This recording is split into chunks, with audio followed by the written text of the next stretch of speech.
Morning, everyone.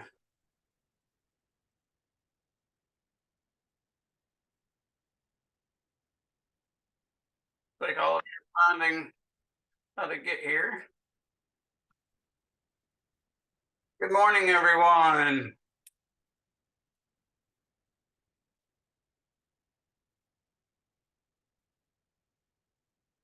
Good morning. How are y'all doing? Looks like a good number of you managed to find my email as well as the link to Zoom, so that's good. Looks like I got 11 of you in here already. I'm Mr. Younger. I'll be teaching your physics course this semester. This is Physics 241, section D01B.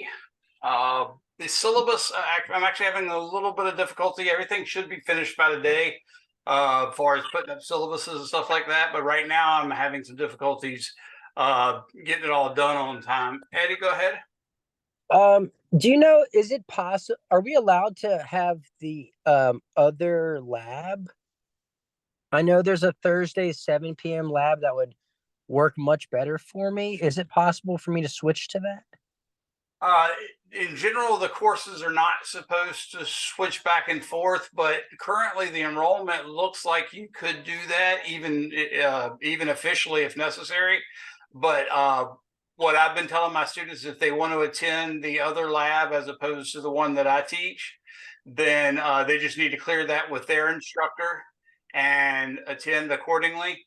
That could be done off the books or on the books, but like I said, it's always up to the instructor that's receiving the student and the instructor that's allowing the student to go. And my position is I will allow you to attend whichever one's more convenient to you, but that might actually cause some problems for the other instructors, so you got to make sure it's okay with them. Understood. Okay, awesome. Thank you. And you don't always have to do it through registrar and all that stuff. It can be just something we do informally between me and I'm sorry, I mispronounced it. I will definitely mispronounce her last name. Raskovich? Raskovich, yeah. I wasn't sure if it was like Vich or a Vic. You're right. Anyways, yeah, that's the deal. Did you have another question, Eddie? You got your hand up again, or do you mind hit the button? I'm trying to figure out how to put it down. Oh, I found it. There we go.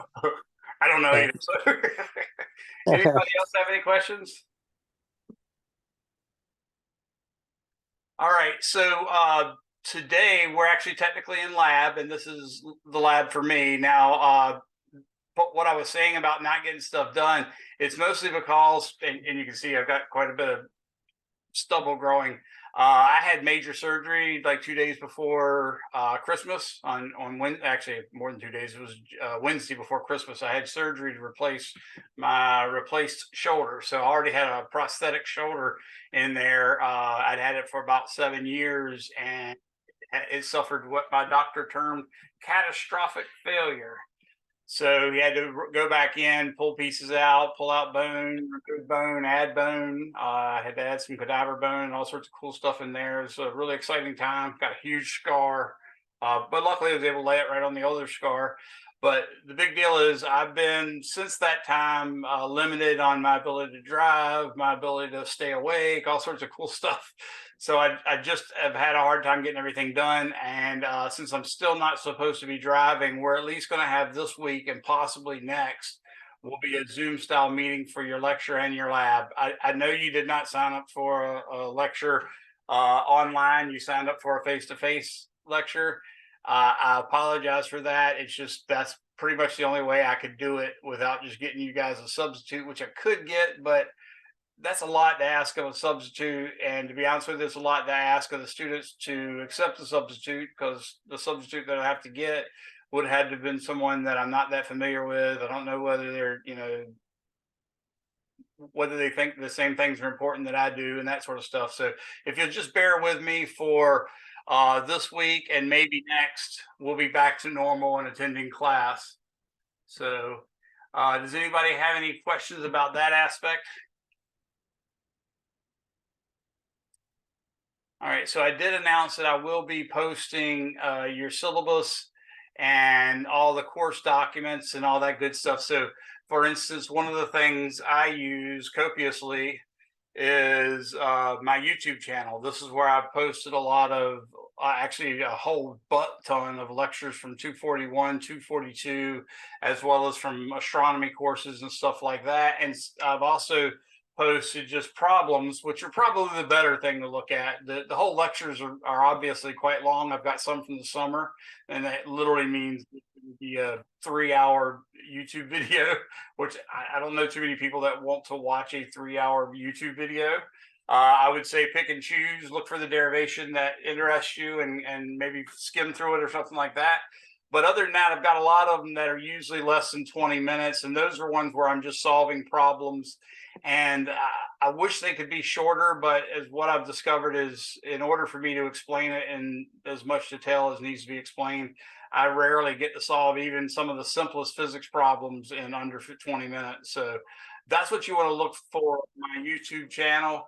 I'm going to type into the chat right now. I'm going to type my YouTube channel address. So y'all might want to go ahead and record this. This will be posted on Canvas here and on my syllabus, so you'll be able to find it then. But right now you'll have it just from the chat. So it's www.youtube.com/Billy Younger Physics Solutions. Okay, so that's my YouTube channel. You can click on it anytime. You'll see a picture of my cool little Chihuahua, which I just put up there because I love pets. I love animals, and that's my little buddy. Now I have two such little buddies, and I generally always hated Chihuahuas, but once I got one, I've been kind of a sucker for them ever since. They're so cute, and my little guy's cute. I've done all sorts of Photoshop with him, putting him in the war in Afghanistan, all sorts of crazy stuff. So you'll see him up there. He's looking all upset with a cigarette hanging out of his mouth. It's like an old grumpy curse. But anyways, that YouTube channel is there. When you go there, you'll notice that the names of the files. So if you look in a YouTube channel, description, in my descriptions, it'll often say the name of the file first. So it'll say like PHY241090223, which means the physics 241 class, and specifically the lecture I did on September the 3rd, 2023. So that's always helpful. And it's not only always helpful just in looking for course material, like if you're looking for PHY 241, you can just do a search for 241 in my YouTube channel, and it'll pull up all my 241 lectures, but it'll also pull up some where I actually happen to type 241 in the descriptions. And then you can narrow those down by looking for the material. The name of the file, the name of the video will be the actual material. And also the length will help you see whether it's an actual lecture or some problem solving. So that's one of the ways you can go through it. But another thing about that is in the description where it has that old file name in, where it says like PHY24109032023. That is also the name of the file associated with the stuff that I wrote. In other words, when I'm actually teaching class and posting these YouTube videos, I record all the notes I take. And if the notes were taken on paper, as you'll see, some of the old lectures were done with a camera looking at a piece of paper with me drawing on it. And in that case, if you want to actually see that document once it was all finished, you can go to my Google Docs page for this course, and it will show you all those documents will be there, and they'll be named exactly like the name of the file. So that's something to keep in mind. Today, as far as right now, like I said, your syllabus will be up. Your links to my YouTube channel will be up. My links to my Google Docs will be up, where you can find the notes from all those videos that are up there. So, and in fact, for the last year, maybe year and a half, the documents have no longer been photographs of handwritten sheets of paper. They're specifically documents created on an iPad using GoodNotes, and they're in PDF form. All of them are in PDF form anyways, but that's basically how that was there. So you can find all that there. We are using Giancolli's 5th edition of Physics for Scientists and Engineers. I expressed this in the syllabus and as well as in the email that I sent you guys. If you don't already have a book and you don't necessarily care about having a physical textbook, the cheapest route you can go by to get your textbook is probably to just click on a homework link, which again will be posted sometime today. Click on a homework link that'll take you to My Lab and Mastering, and it'll ask you for a user or a passkey. If you've already bought the book from the bookstore or from anywhere else, if you bought a new one, it was automatically supposed to come with the free access to My Lab and Mastering, free, of course. And some bookstores and booksellers will take and shrink wrap a binder ready version of the book used so you can get a little cheaper, and they'll shrink wrap it with an access code as well. So that's another way to get it. But the main thing is you'll have an access code. And when you click on My Lab and Mastering, it's going to ask you for that passcode. Or if you don't have that passcode, it'll give you a 2-week free trial. And it'll also give you access to purchase it right there. So you could go ahead and purchase it now. And if you want the cheapest of the cheap, what I would recommend is go ahead and buy that access there and only buy it for enough to last for 2 semesters and include the ebook. Then you don't have to pay any additional money for the textbook. Okay. If you still wanted a physical textbook, just because you might not enjoy reading on a computer or sometimes you just want a hard copy to look at, then I would recommend buying a 4th edition of Giancolli's, which are pretty cheap now because that's not his latest book. And I would even say a 3rd edition would not be unacceptable either. The main thing is you have to have physics. I'm writing this down in the chat. Physics for scientists and engineers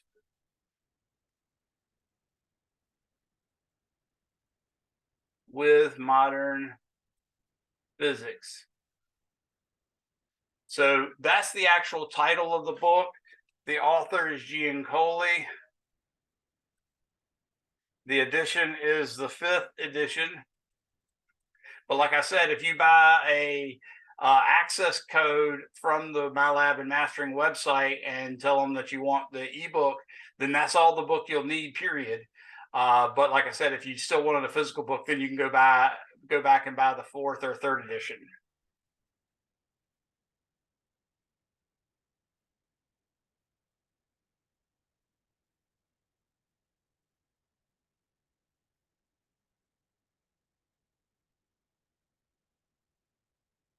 Because even if I make an assignment that requires the textbook, which occasionally I do, you'll have the ebook. So whatever assignment I made regarding the textbook, you can still get from the appropriate edition of the textbook, but you'll still have a physical copy. So hopefully that will help you folks. I think the most important thing for us to do right now is to really just go ahead and make sure we get our lab done, our first lab, which is Introduction to Lab. So I want to talk about that. And to do that, we need to do some stuff relating to error, data analysis, that sort of stuff. That's partly what this lab's about.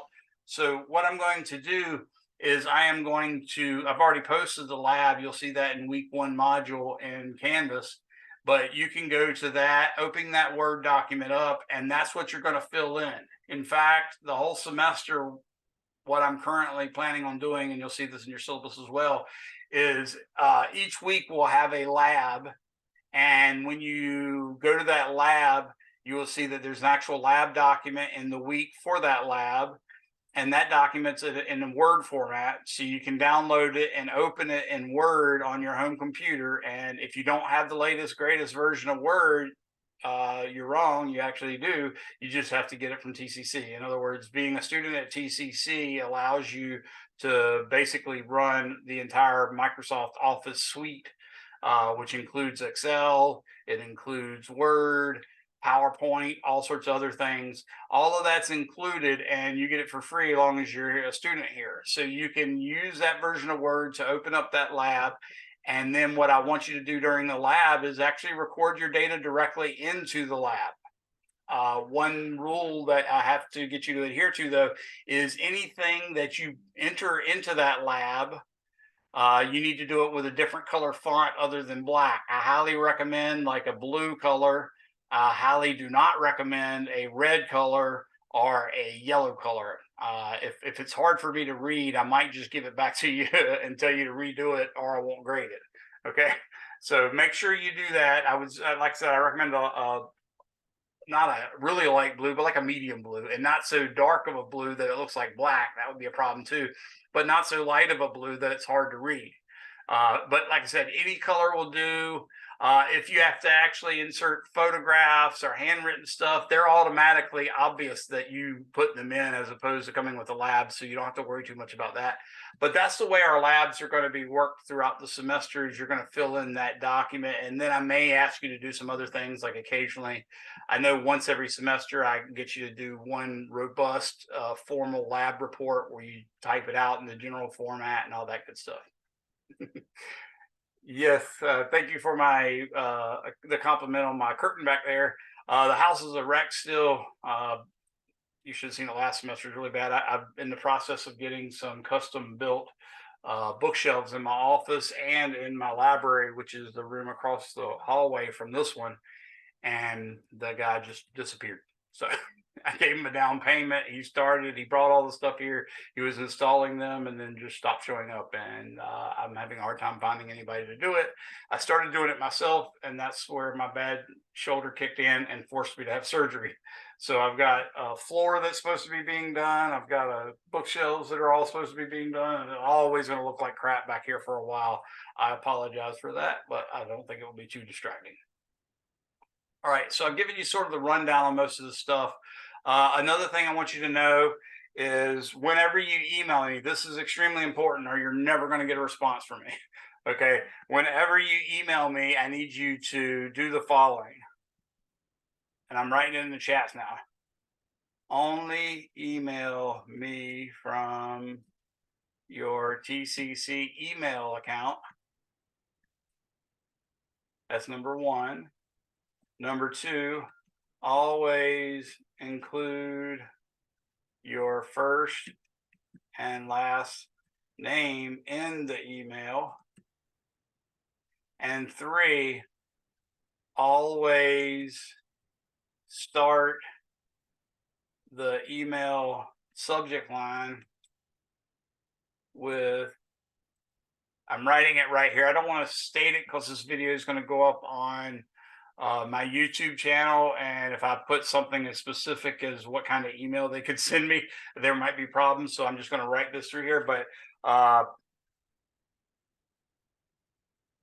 But this is what you need to start all emails to me with in the subject line. So in the subject line, it should say that part in quotation marks. You don't add the quotation marks. You just put those three little three-letter variations and that 1/4 one. You just put those at the beginning of the subject line. You can write whatever you want after that on the subject line. That's fine. But the main thing has to be that part right there is written. If you don't do these three things, there's a high probability that I'll never, ever, ever see your email. And therefore, I won't be able to answer you. I won't be able to reply, all that good stuff, because I get a lot of emails. And this is sort of the only way I can get rid of the faux emails that are not important to me. So remember, one, only email me from your TCC account. Two, always include your first and last name in the email. And three, always start the subject line with basically the name of the course that you're in. That's what's in the quotation marks there. Anybody have any questions about that? Now, the rule is I'm supposed to get back in touch with you at least within 2 business days, but I try to keep it at 1 business day. So that means if you send me an email on a regular day of the week, like Monday or Tuesday, then some time during the next day of the week, you're supposed to get a response from me. That response might be an email to you. That response might be an email to you and another student. It might be a response. It might be an email to you and several students. It might even be an email to all the students. Or finally, it might just be an announcement I post on Canvas.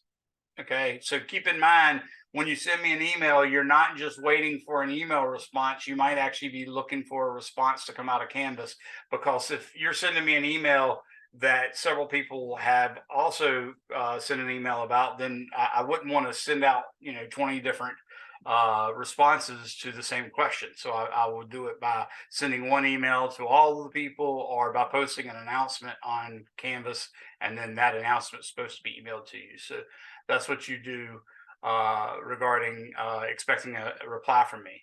Now, if you happen to send me an email, I'm going to take the most extreme version, because I just did the normal day of the week, like a Monday or Tuesday when you email me. The Friday is the normal day of the week. That's not so easy to explain. But if you send me an email anytime at 12:01 a.m. or later, okay, if you send me an email at that time, then I expect that you should get a reply by 11:59 p.m. on Monday. So 12:01 a.m. That means just after the date changing from Thursday to Friday, just after the day changing from Thursday to Friday, 12:01 a.m. If you send me an email that early, you will get a response by 11:59 p.m. on Monday. Okay, so that's how that works. And if you don't get such a response, and you haven't already answered the question yourself by then the next step is to actually text me.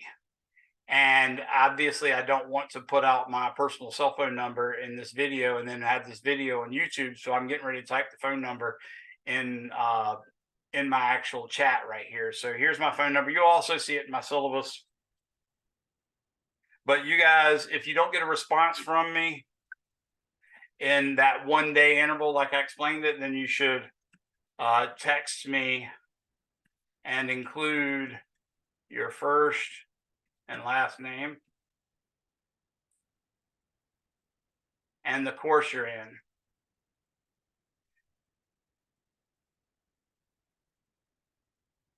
So you can see that right there. Also, if you just have something that's really pressing, like let's say we have a face-to-face exam and you're on the way to work, and there's a wreck and you get held up, you then want some way to contact me as quickly as possible. That way would be to send me that text with that phone number, at that phone number. So that's another reason to text me. And occasionally, I wouldn't recommend calling, by the way. I'm not going to answer a phone number that I don't recognize. And you probably all learned about that by now too, because it's just become crap for the last year, or maybe even year and a half. I get so many calls per day from just spam. So that's kind of a pain in the butt. So definitely text me. And if need be, I can call you back, or I can give you some times during which you call me, and I'll make a note of what your number is, so I'll know it's you when you're calling, and I'll answer it. But until then, you just want to use that phone number to text me. Uh, if I haven't replied to your email within the 1 business day, like I just described, or if it's something really urgent, like you're having to miss a test or something and you need to get in touch with me really quickly, then that's a good reason to text me as well. Anybody have any questions on that? All right. You will also see sometime today a MyLab and Mastering link. Actually, I don't know what happened, but for some reason, our links here at TCC are no longer called MyLab and Mastering. In fact, they seem to be Pearson at Nova underscore or dash DE. I don't know why it's called that. I wrote an email to the powers that be to try to find out, but I still haven't found out anything. But once I send you guys an email letting you know that it's been posted, you're going to click there, and that's where you will access your homework for the first chapter and subsequent chapters. That's also where you'll go to pay for an access code to buy an ebook if you want, or if you already have your access code, you just go there to do your homework. And that's pretty much all that's going to be done on MyLab and Mastering is the weekly homework assignments. There's basically one problem set for every chapter, but some chapters are a little bit more important, so they'll cover two problem sets, and there will be a conceptual homework set as well that you have to do. So there's normally two assignments from your homeworks on MyLab and Mastering, but sometimes there's three. So just keep that in mind. The way it works is each weekly module starts on a Monday and ends at 11:59 on Sunday, and that's when that homework's due. You are allowed up to 7 days late with penalties, though. So there's no reason for you to be late. You get free access to the MyLab and Mastering starting immediately.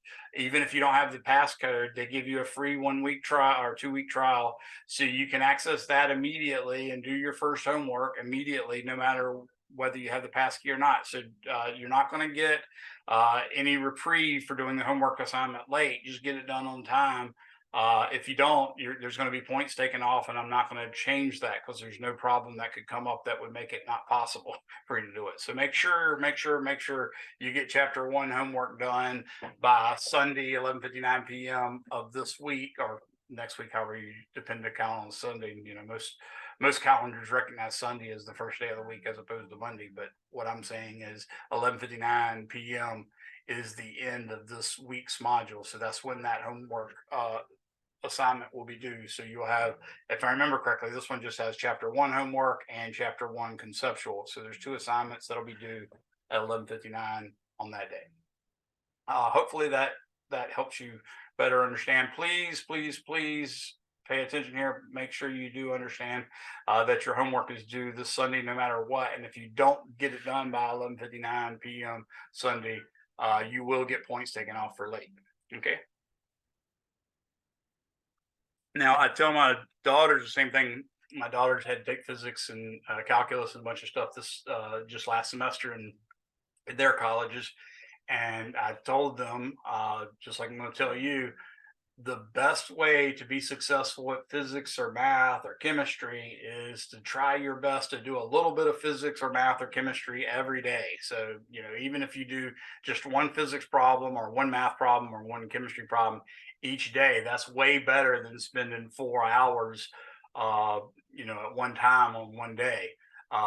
You immerse yourself in it, it gets more familiar, all that good stuff. So I recommend that. I know a lot of students are still going to wait till Sunday and start doing the homework, and that's up to you. But I'm just saying, you're not learning that well that way, and you're also making it really hard on yourself, because if your computer goes down or something like that, you're going to get on as late because the assignment's been available to you from the very first day of the week, and it's not my problem that you waited to the last minute and then something went wrong with your computer. So make sure you try to do that homework very, very soon. And ideally, like I said, it'd be best if you just do a little bit every day. Even if you just allow yourself 15 minutes a day and then maybe an hour on Sunday, that would be great. The rule of thumb is and always has been, you should be prepared to spend 1 to 3 hours at home for every 1 hour of lecture. So this class meets 2 days a week for 1 hour and 20 minutes. So that's essentially what we call a 3-hour class per week. So that's 3 lecture hours. That means you should expect to spend at least 3 hours at home for those 3 hours. So that's a total of 6 hours for this course. But in some cases, when stuff gets hard, sometimes I do spend 3 times as many, 3 hours per hour. So in that case, that would be 9 plus 3 or 12 hours. Obviously, you hope that it's not that way, but that's sort of the golden rule. So try your best to spend as much time as possible. Feel free to ask me questions. I will make a discussion board available, but I highly recommend you just meet your other classmates and exchange phone numbers or exchange emails, and try to make a study group, that sort of thing, so y'all can help each other a lot. I definitely want you helping one another on homework. And to be honest with you, if you're doing homework, I really want you to get the right answers. Okay.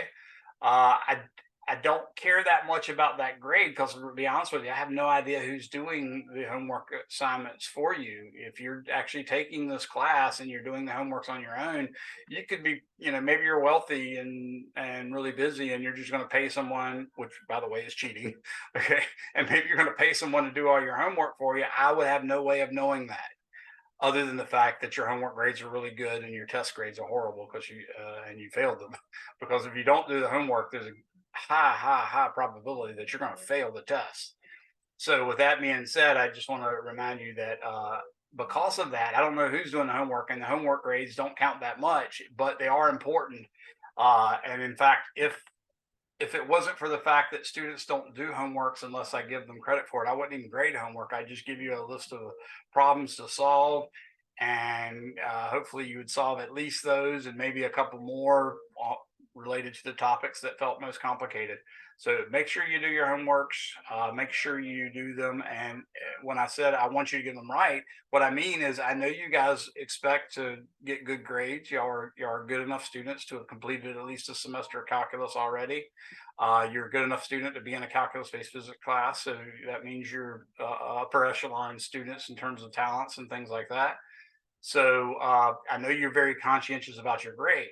So what I'm telling you, it is not cheating to check Chegg, but it is detrimental to you if you use Chegg and various things like that inappropriately. So what do I mean by that? Appropriate use of Chegg would be you taking a homework assignment and reading it, and you get this one problem. You don't necessarily know exactly what to do. Hopefully you know how to start it, but you maybe get an answer that's not right.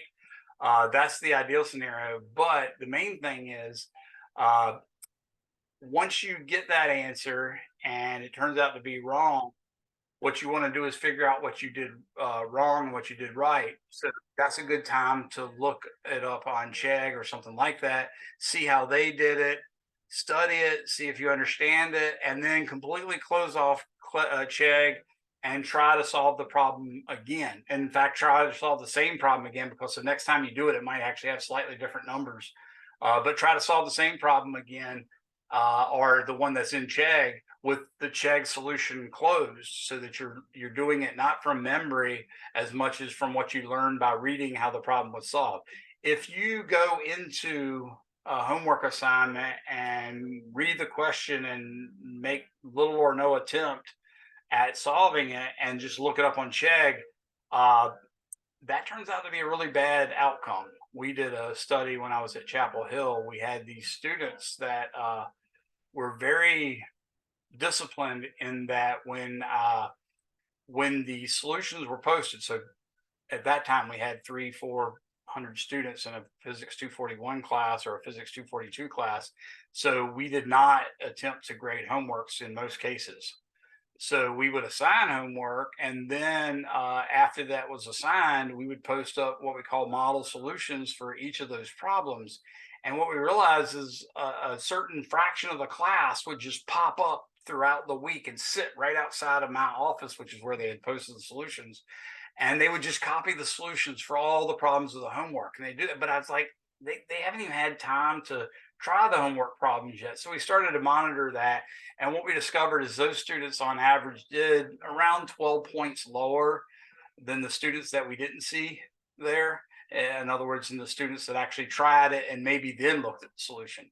So just robbing yourself of trying to solve the problem without assistance does really rob your ability to learn. So you don't want that. Okay.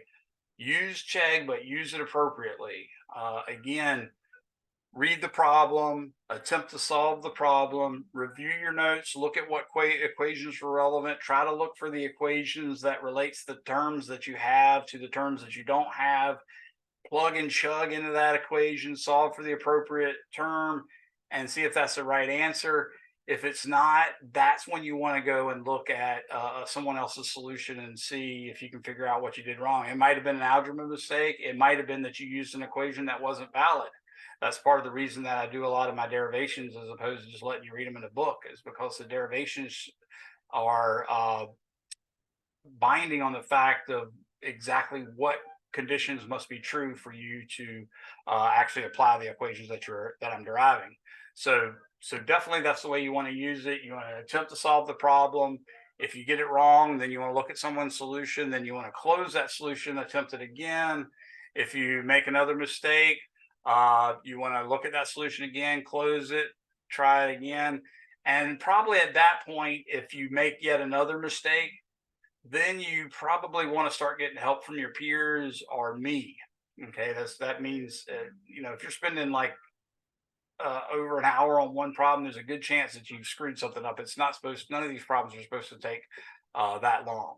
Okay, so what you want to do is use the solutions, but use them sparingly. One, you'll see that Chegg, a lot of those solutions are written for PhDs, so meaning people that have their PhDs. So they're often not clear enough for you to understand exactly why what was done, and it's not clear exactly how they get from step A to step B, that kind of stuff. So it's not that ideal, anyways. But also, in addition to that, it robs you of the learning. So definitely, I want you to use things like Chegg to make sure you get a high grade as possible. But I want you to use them responsibly like that. Sorry for that long soapbox discussion there, but it's just a thing I see every semester. Students basically putting way too much time into a method of learning that's not good, and we don't want that. Your time's too valuable. You don't want to waste it on making a good grade that ultimately ends in you still getting a bad grade. Okay. All right, so let me now see if I can open this up real quick. I want to get to, that's fine. That's fine there. I'm going to do Zoom. Okay, I'm going to go to my modules. All right, now what I want to do is share my screen so you can see what we're looking at in our class. So here I go.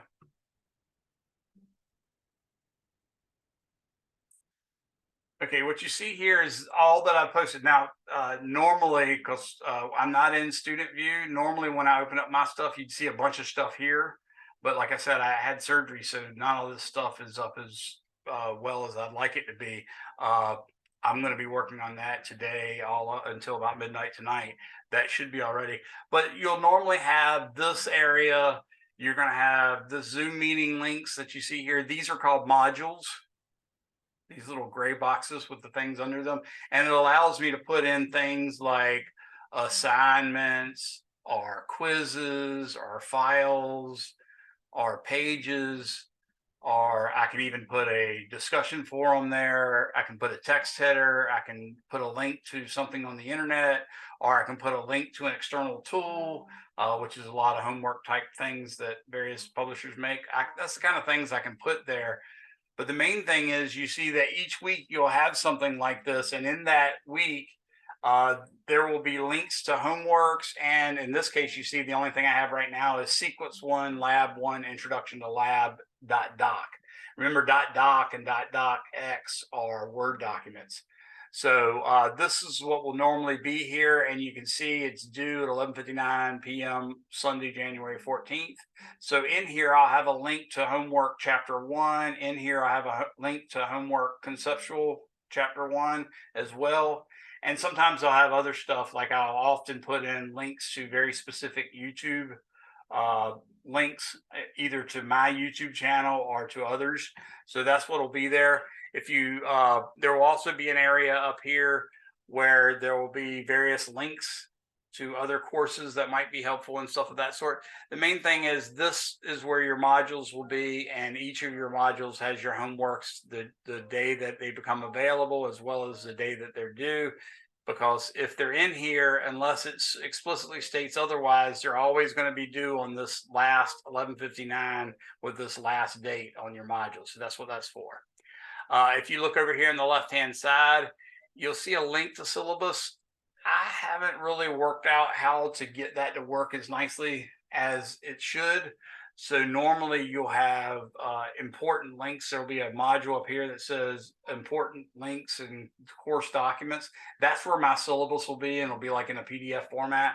So you can sort of ignore that little syllabus link, because I doubt I'm going to use it, and doubt I'm ever going to put a syllabus on there, just because I just haven't figured out a way that it does it neatly. So it's kind of a bummer. I have one adjunct that was doing it, and he made his syllabus look really nice that way.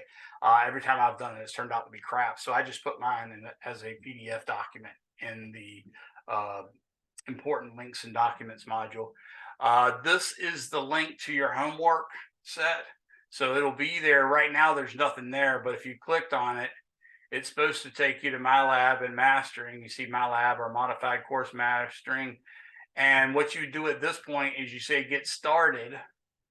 And had everything already been set up, it would take you to My Class, and then it asks you for an access code and all that good stuff. So select from my existing course list or this kind of stuff. This is basically where you're going to go to buy the access code if you don't already have it. And that will actually give you the option of buying an ebook and all that good stuff. So I just wanted to show you that it's not that critical that any of this part, because this is not what it's going to look like. This is also where you can usually find links to the homework assignments down in here, but you don't see them yet because it's not fully set up. So in addition to that, what you'll see is if you go back to announcements, those announcements, occasionally I make them and they're supposed to arrive in your email box as well. I'm not sure if that's your TCC email or your quote unquote Canvas email, because there is a Canvas email. It's listed as this inbox stuff. And I never, ever, ever, ever, ever, never, ever read any of those emails. So don't send me an email through this, because I don't check it. I've got enough email accounts. I don't want any more. If you need to contact me, do contact me via email. And the way to contact me via email is, I'm typing it here. This is my email address. Okay. Oops, sorry, I sent that to one person instead of everybody. Now I'll do it. So this is my email address. If you really want to email me, just follow those instructions I gave you on email me.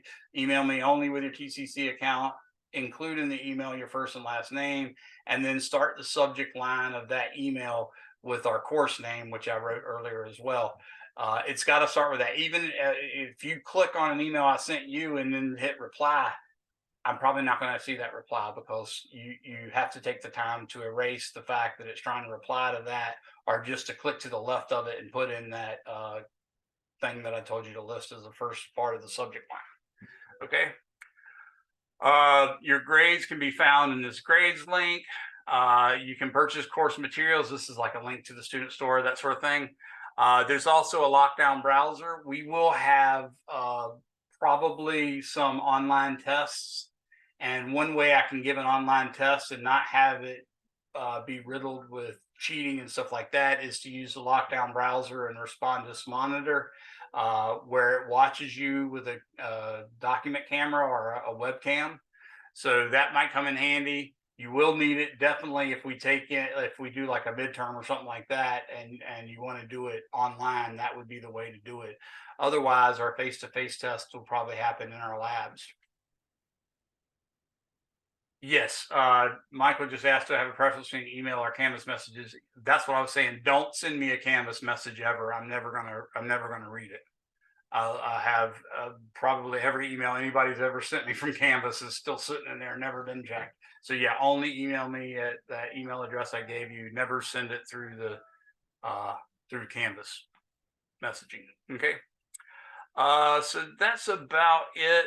What I wanted to show you also is, in addition to these modules that you see already, there will be a module called Chapter Practice, where it's just a small, each chapter has a small number of problems and conceptual problems for you to solve. And I think it's like 4 questions each time you click on it.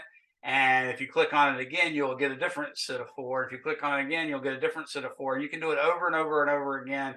It doesn't count as a grade, but it just gives you practice geared specifically at that homework, okay, at that chapter. So you can do that over and over again. That's a nice thing. That's a step below doing an actual practice test, which is normally geared to 2 chapters or sometimes even more. So there will be a link in here called Chapter Practice. They don't count for anything. There will be a link in here called Practice Tests.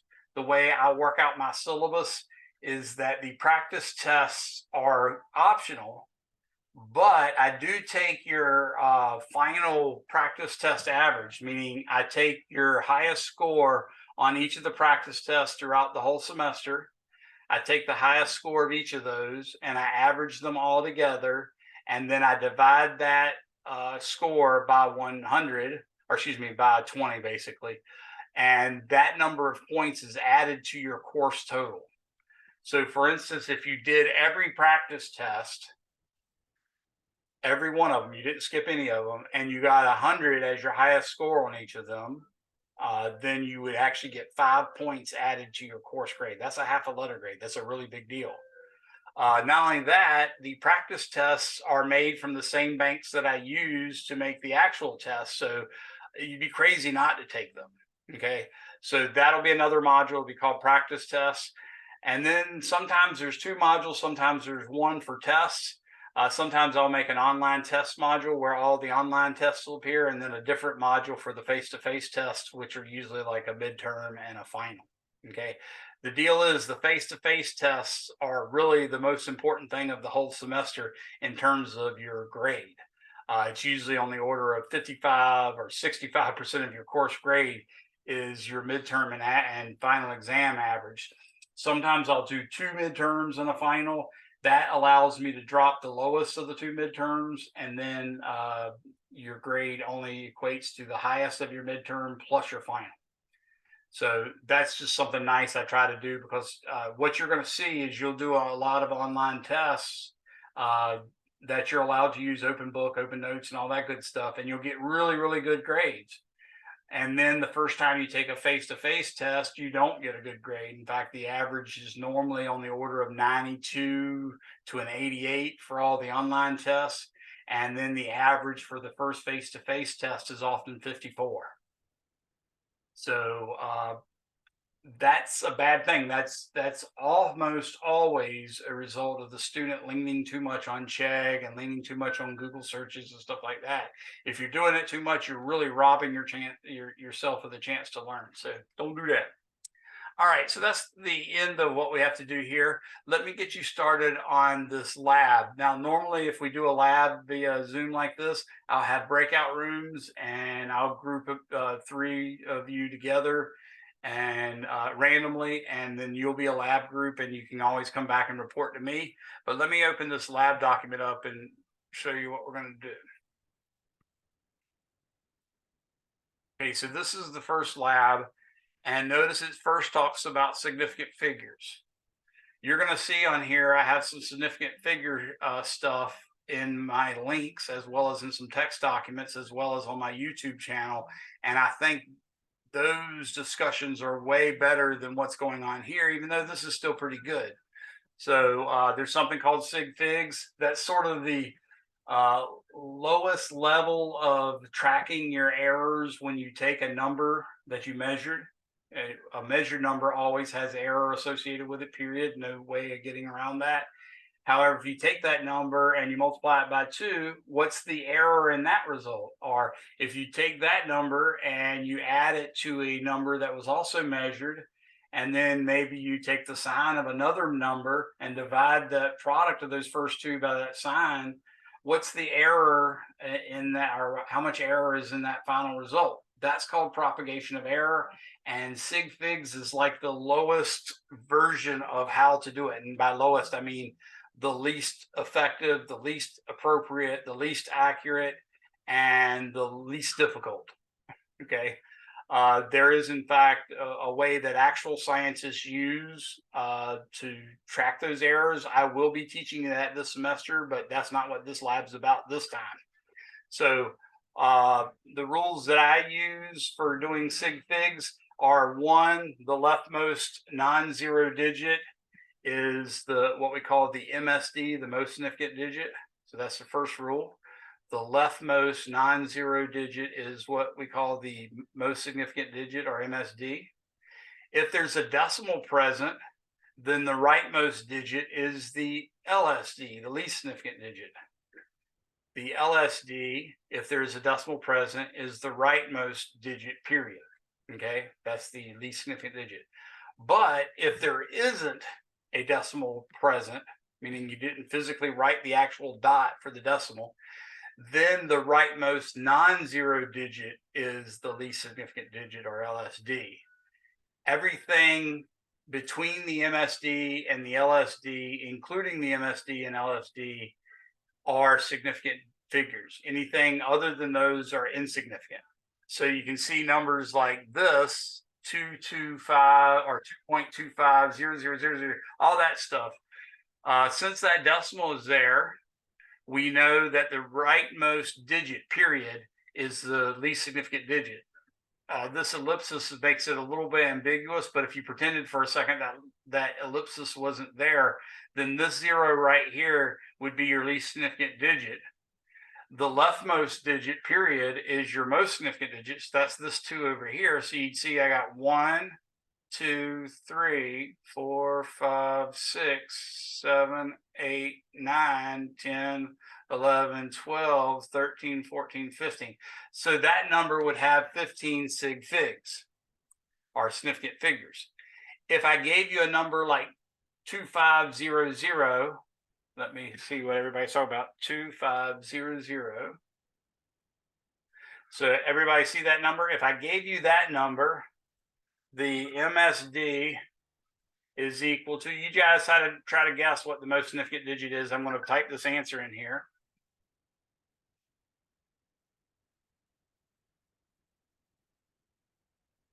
So that is your MSD. That's the digit 2 on the 2500. Notice there's no decimal present. So now I want you to think about what is the least significant digit.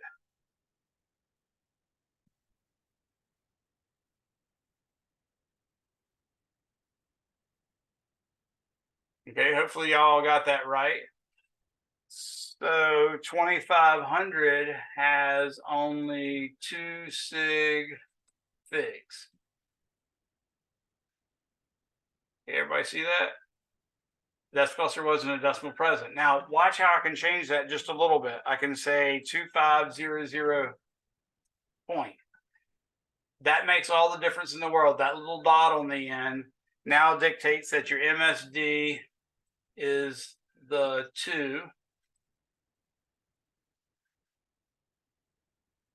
and the LSD is the rightmost 0. So you have 4 sig figs. That makes sense? If I had 0.00240, let's say 240. Can anybody tell me how many sig figs that number has? 0.00240.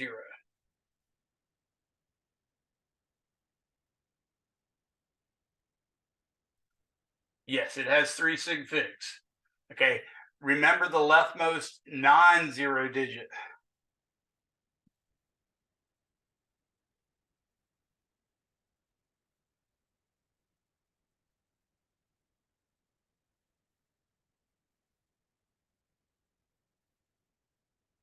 So the people that said 4 were likely counting the point, the 0 between the decimal and the 2.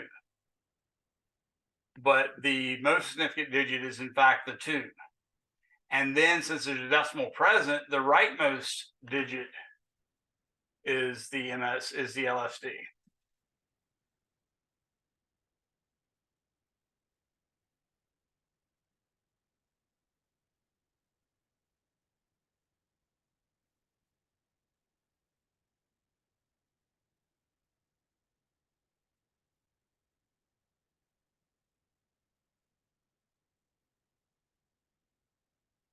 Okay, so that's the second rule for finding sig figs. I just typed the first one up there. The leftmost non-zero digit is the MSD.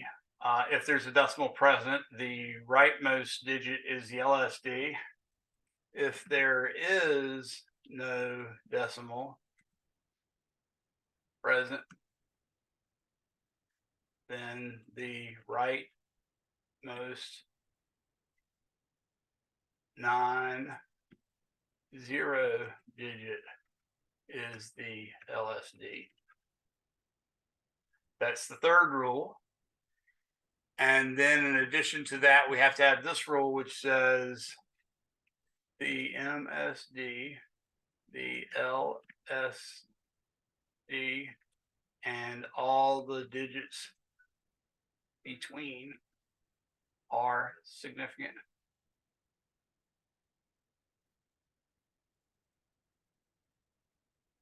So there's your fourth rule.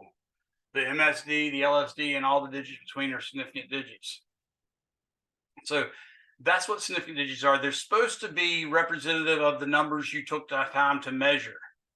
So, for instance, if you had a measuring device that was, say, 10 meters long, it didn't have gradations on it. It's like a 10-meter stick. But notice, like with a meter stick, you have 100 little centimeters in here, and then you have 1,000 little millimeters in here, and all that stuff. Well, imagine that you had something like this that was 10 meters long but had no markings on it, and you were trying to measure the distance from your house to a store. You'd lay this thing down from something that you consider leaving your house from. Maybe it's the front door. You'd lay it down, and then where the end of it is, you'd hold your finger, pick it up, lay it down again, lay it down again, lay it down again, like that, until you get to where you're going. And you, of course, keep count. And let's say you got to the store from your house in 39 of those. Well, that would tell you that your house is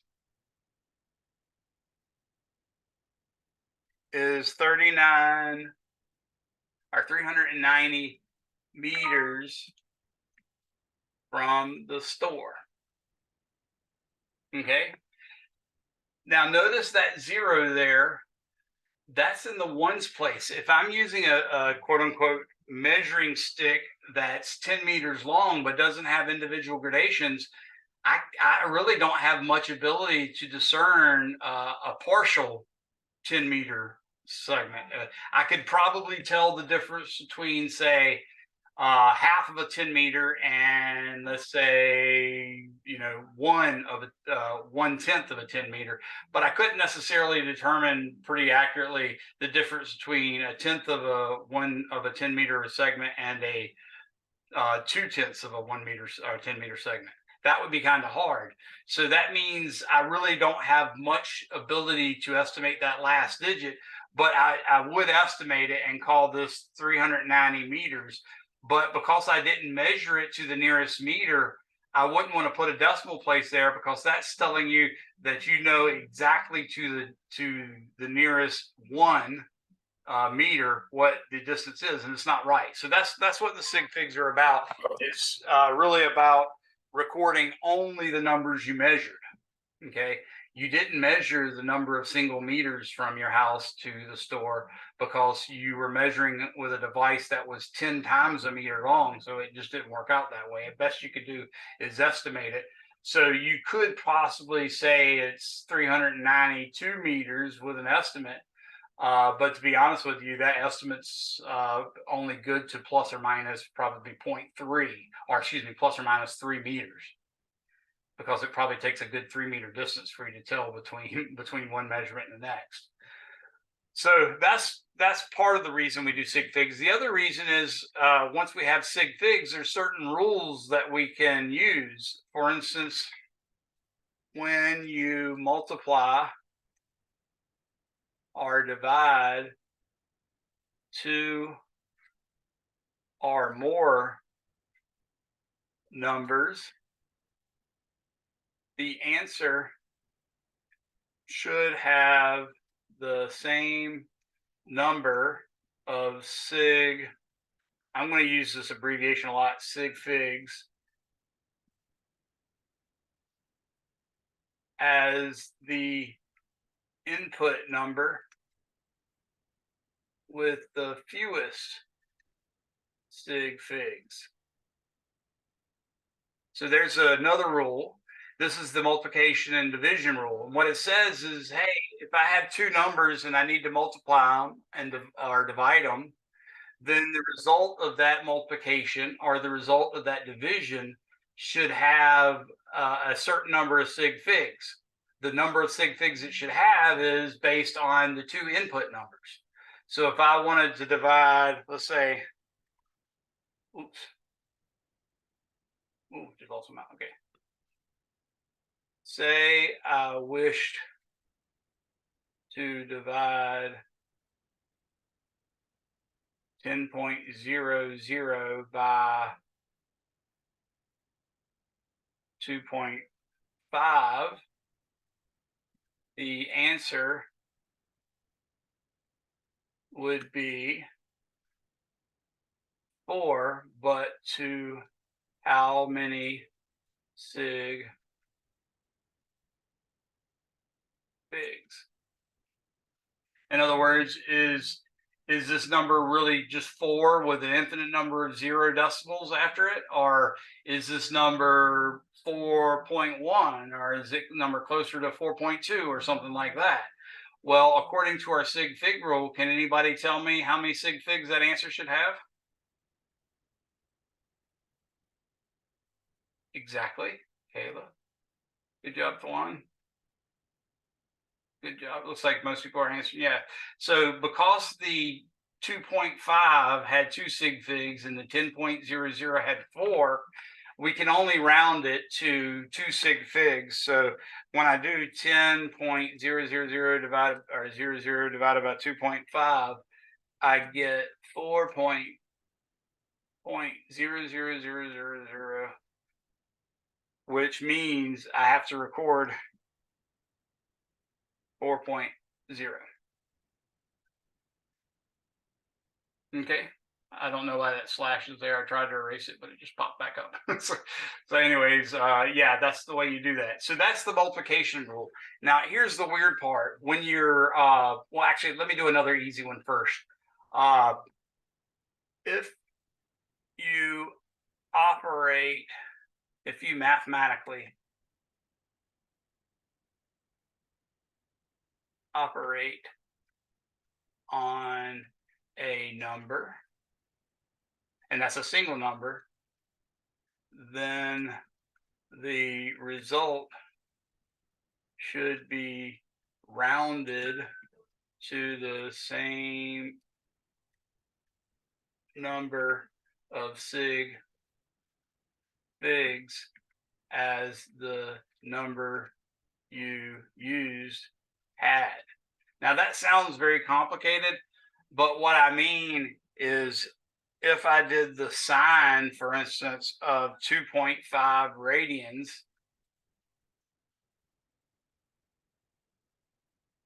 I would get, let me do this real quick. Let's do sine.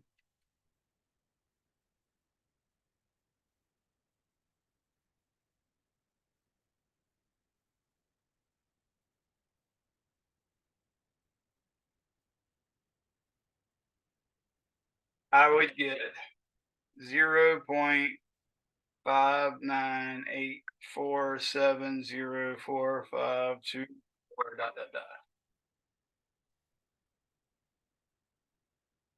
Okay. So if I actually took the sine of 2.5 radians, just ignore the fact that the radians is there. We will teach you how to deal with units. The main thing is the number only has 2 sig figs. So since I operated on that with a operation of sine, then the number that spit out should have the same number of sig figs. So what I'm going to say is record 0.60.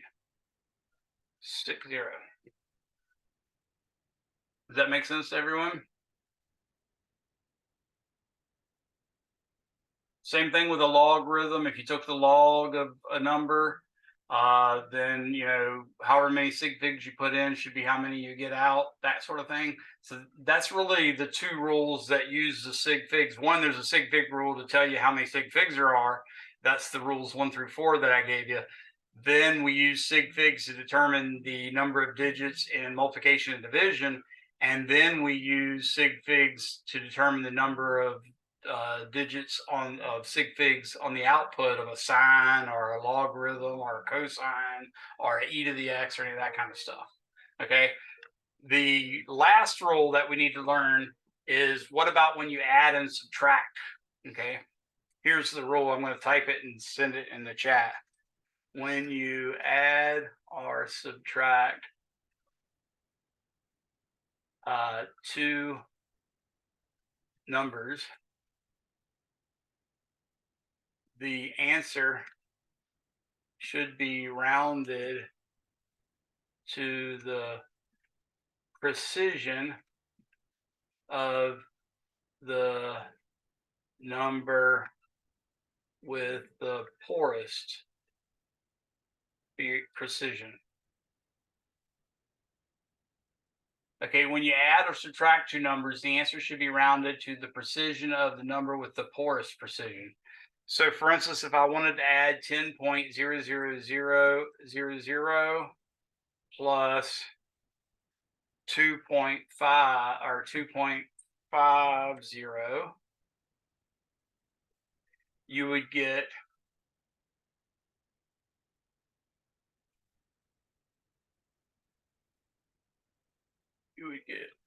messed up there. Hold on.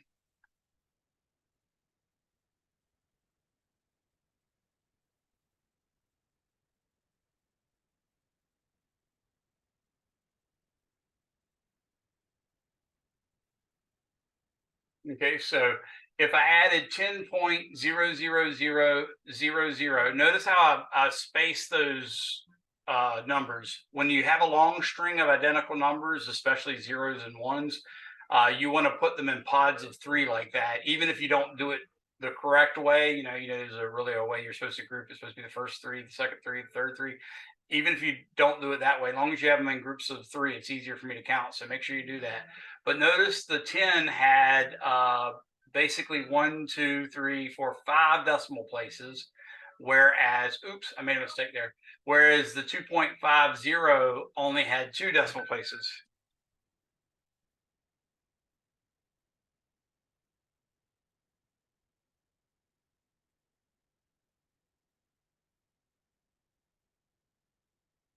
Okay.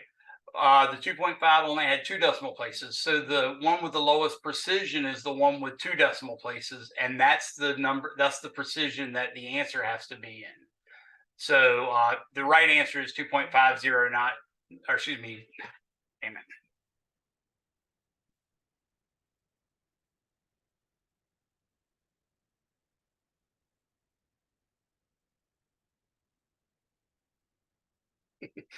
So the correct answer is 12.50. Sorry about that. Does everybody understand what I'm saying there, even though I made two boo-boos? Does anyone have any questions on those rules? Okay, so that's me teaching you how we deal, in the simplest scenario, how we deal with sig figs. Okay, now that's what you're going to do most of the time in your lab. Now, as the semester goes, we're going to have a lab on error propagation, and I'll teach you the robust way of doing it, and it involves calculus. But right now, you don't have to worry about that. You just have to know these sig fig rules. You can find plenty of videos for it on my YouTube channel if you want. You can also find the documents that I'll post here. But the main thing is you need to know that. Now, something else that comes up in the lab environment is, what if, say, I would like to measure the size of this? Maybe I just wanted to know how long it was. Well, what matters when I measure something is, one, the units I'm using. So that's a big important thing. You should never turn in a number on a lab report or in a scientific document without the proper unit. If it's truly a pure number like pi, then you just put the number. But if it's not purely a true number, a pure number, like it's the length of this, you have to have not only the number, but you also have to have the unit. Because if you tell somebody that this is 12.5 long, you don't know if that's 12.5 inches, 12.5 millimeters, 12.5 centimeters, 12.5 miles, all that good stuff. So always, always, always include the appropriate units. And then also record it to the proper number of sig figs. So if I were to measure this with a meter stick, you can look and see that the meter stick, notice this is a special meter stick. It's got a cap on the end to keep the end from getting messed up, but that also makes the measurements a little less accurate. So potentially this thing could move in and out a little bit just to mess up the reading by a millimeter or so. So that's not very good. So if this didn't have this little thing on the end, it'd just be a flat block of wood, and then you'd have the problem of people dropping it and it'd be dented and stuff like that. So you'd still be off a millimeter. So what they're trying to get you to do is assume that this is right on the money, and I can't in good conscience let you assume that. I can't do that. I can't assume it for myself. So what I'd often do is when I'm trying to measure something, rather than using this n, and God forbid if it's that small, because I can't make out any of the first 2 or 3 measurements. Like if it's only 1 or 2 millimeters long, I wouldn't be able to know. So what we often do is we start from like the number 1 or from the number 10, and that's a useful thing to do. I could lay this object on here such that, and I can't use my left arm because of the surgery, but I could lay it on this left end and line it up with the 10 and then measure from there. And then I just have to subtract 10. That's important, but it is possible. So for instance, when I look at this, I've got it, the end of it at what I think is roughly the center of the bold line that indicates 10 centimeters. And it goes almost to the bold line that indicates 16.3 centimeters. Okay, so I do 16.3 centimeters minus 10 centimeters is 6.3 centimeters. So I'm guessing that this is very close to 6.3 centimeters. But remember, I told you specifically, it didn't quite go to the 6.3 centimeter mark, which was, sorry about that. God, I can't lift my left arm at all. Let's do it this way. So I was measuring from the 10, so this is the 6. And what you'll notice is in the gap between either 2 and 3 or 3 and 4 or 1 and 2, there's actually 10 spaces. Can everybody see that there's 10 spaces between the 2 and the 3? I think it's close enough and focused enough for you to see that. So one of the things you want to do when you grab a measuring instrument, the first thing you want to do is find out where the 0 is. That'd be the end here. The second thing you want to do is find out what the units are.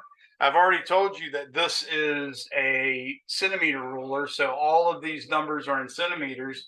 All of these numbers from here to roughly here are basically almost 10 centimeters. Then when I get to there, it's 10, 11, 12, 13, 14, 15, 16, 17, 18, 19, 20, and so on and so forth. And then these little digits, since there's 10 between them, we can see, oh, wait a second, it's taking 1 and dividing it into 10 spaces, 10 equal spaces. That means each of those little spaces is a tenth, T-E-N-T-H. And what's the numbers place of the first decimal place? You know, the first to the left is the ones place. The second to the left of the decimal is the tens place. The third to the left of the decimal is the hundreds place. So what's the numbers place of the first decimal place? Does anybody recall that off the top of your head? I suspect you know it. It's just you might not know it. Yeah, there you go. Thank you, Michael. Except you might not know the terminology I'm using. So yeah, when I say a number is 12.1, the 1 after the decimal corresponds to 1 in the tenths place, as Michael posted. So yeah, that's correct. It is the tenths. And that's exactly what you expect, because a whole centimeter is broken up into 10 equal segments. So each of those are tenths. So I could read this as roughly, I'm doing it here and I'm not showing you because it's more important that you do it yourself ultimately, but I've got it splitting the black line that represents 10.0 centimeters. I've got one end of the cylinder there. I've got the other end of the cylinder is just coming shy of touching the 6.3 mark. So it's 6.2 something, okay? And I say it's not just 6.2 because I can estimate, since they were kind enough to give me the numbers between 6.0, 6.1, 6.2, 6.3, 6.4, 6.5. Since it's given me all those, I know exactly what that digit is. The tenths digit is completely clear in centimeters on a meter stick. But I can also estimate the next decimal place, and I should. Okay, so when you're using a meter stick, unless you've got something screwy going on with your ability to measure it, like it has a jagged edge or something like that, or you can't actually get the measuring device right up against it, so you're sort of sighting it, that those two things would be a reason for you not to record two decimal places in centimeters.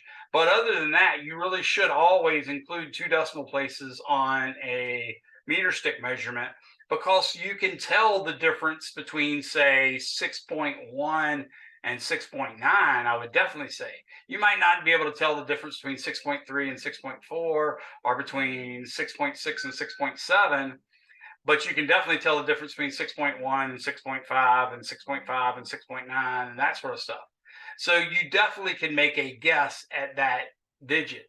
So there is exactly one doubtful digit on measurements, and it's always the rightmost digit. If there was more than one, then the first one would make no sense. If I don't know what the digit and the in the tenths place is, and I've got it written out to the digit in the hundreds place, how could I possibly have any idea what the hundreds place is if I don't even know the tenths place? So measured numbers always have one doubtful digit, and that doubtful digit is always the rightmost digit, and that's the one that is significant. That's the LSD. So let me write that down. Measured quantities always have exactly one doubtful digit. That doubtful digit is the LSD.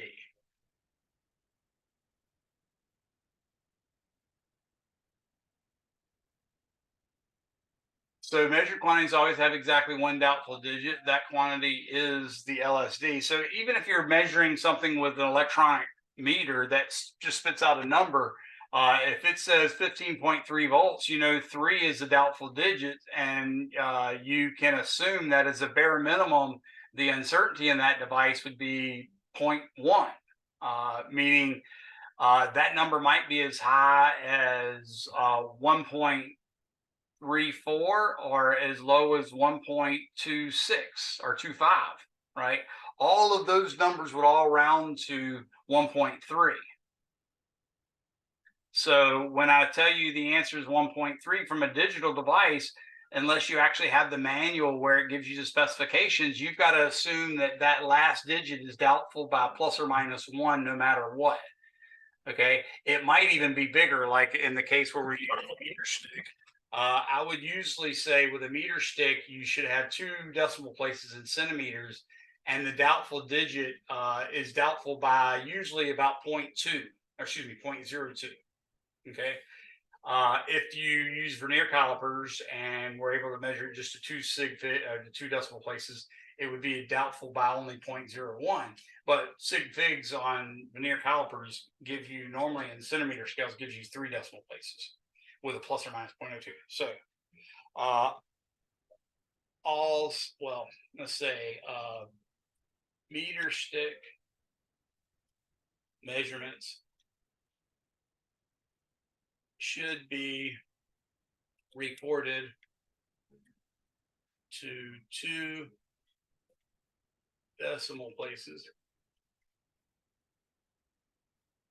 in centimeters.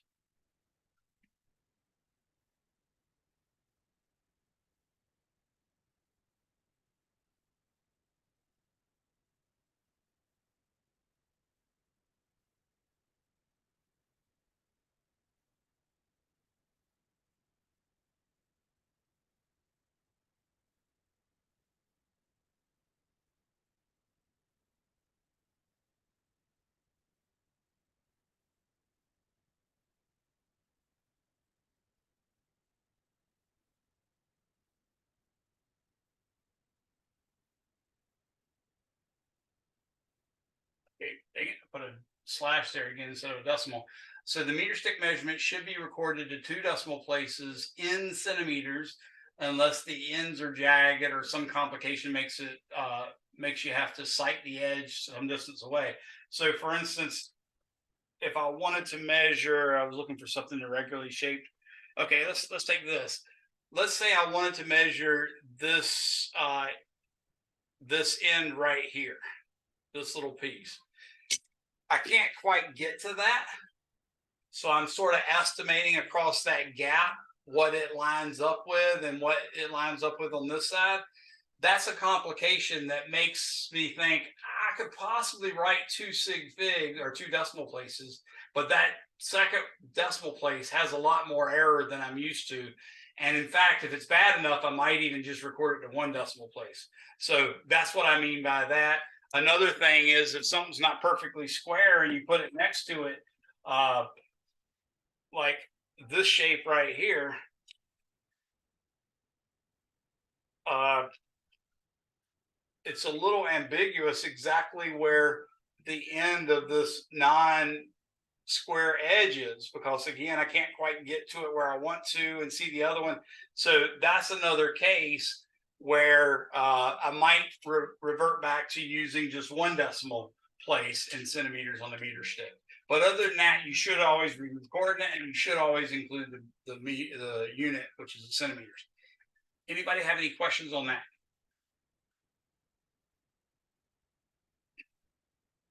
Bare minimum, the doubtful digit is at the least doubtful by plus or minus 1. So what I mean by that, so the bare minimum is that when you read a measurement like 13.5 volts from a electronic voltmeter. So if you look at that number, 13.5 volts, the doubtful digit is the tenths.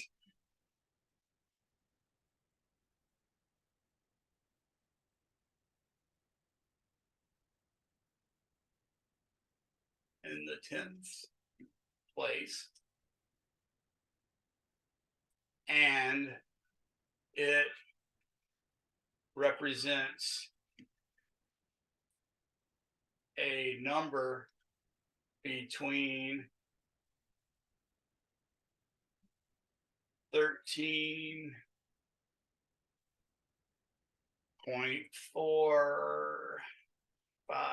and 13.54 volts.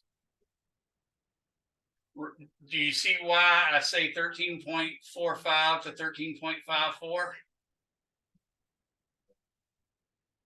Anybody have any questions why I'm saying 13.45 to 13.54? Why 13.45?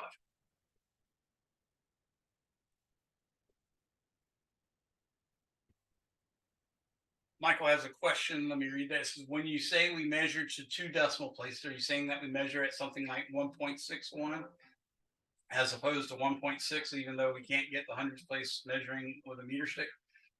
Yes, I would parse your words a little better than that when you say even though we can't get the hundredths place, you can definitely get the hundredths place. You just can't get it exactly, right? The reason why you can get it is, like I said, if you look, let's pull this back up close again to you guys. So if you look right there in between the, let's say 2.3 and 2.4, if it's dead center between 2.3 and 2.4, which obviously in this case it's 62.3 and 62.4, if it's dead center, you would probably call that 62.5, or excuse me, 62.45. Wait a second. Yeah, 62 point. I did say 3 and 4, right? So 62.3 and 62.4 are marked clearly on here. They're the third and fourth mark after the 2. But if it was dead center, if the edge came up to dead center between the 62.3 and the 62.4, you'd call it 62.35. If it was really, really close to the 62.3, then you might call it 62.30. If it was really, really close, but not exactly on it, you might call it 62.31.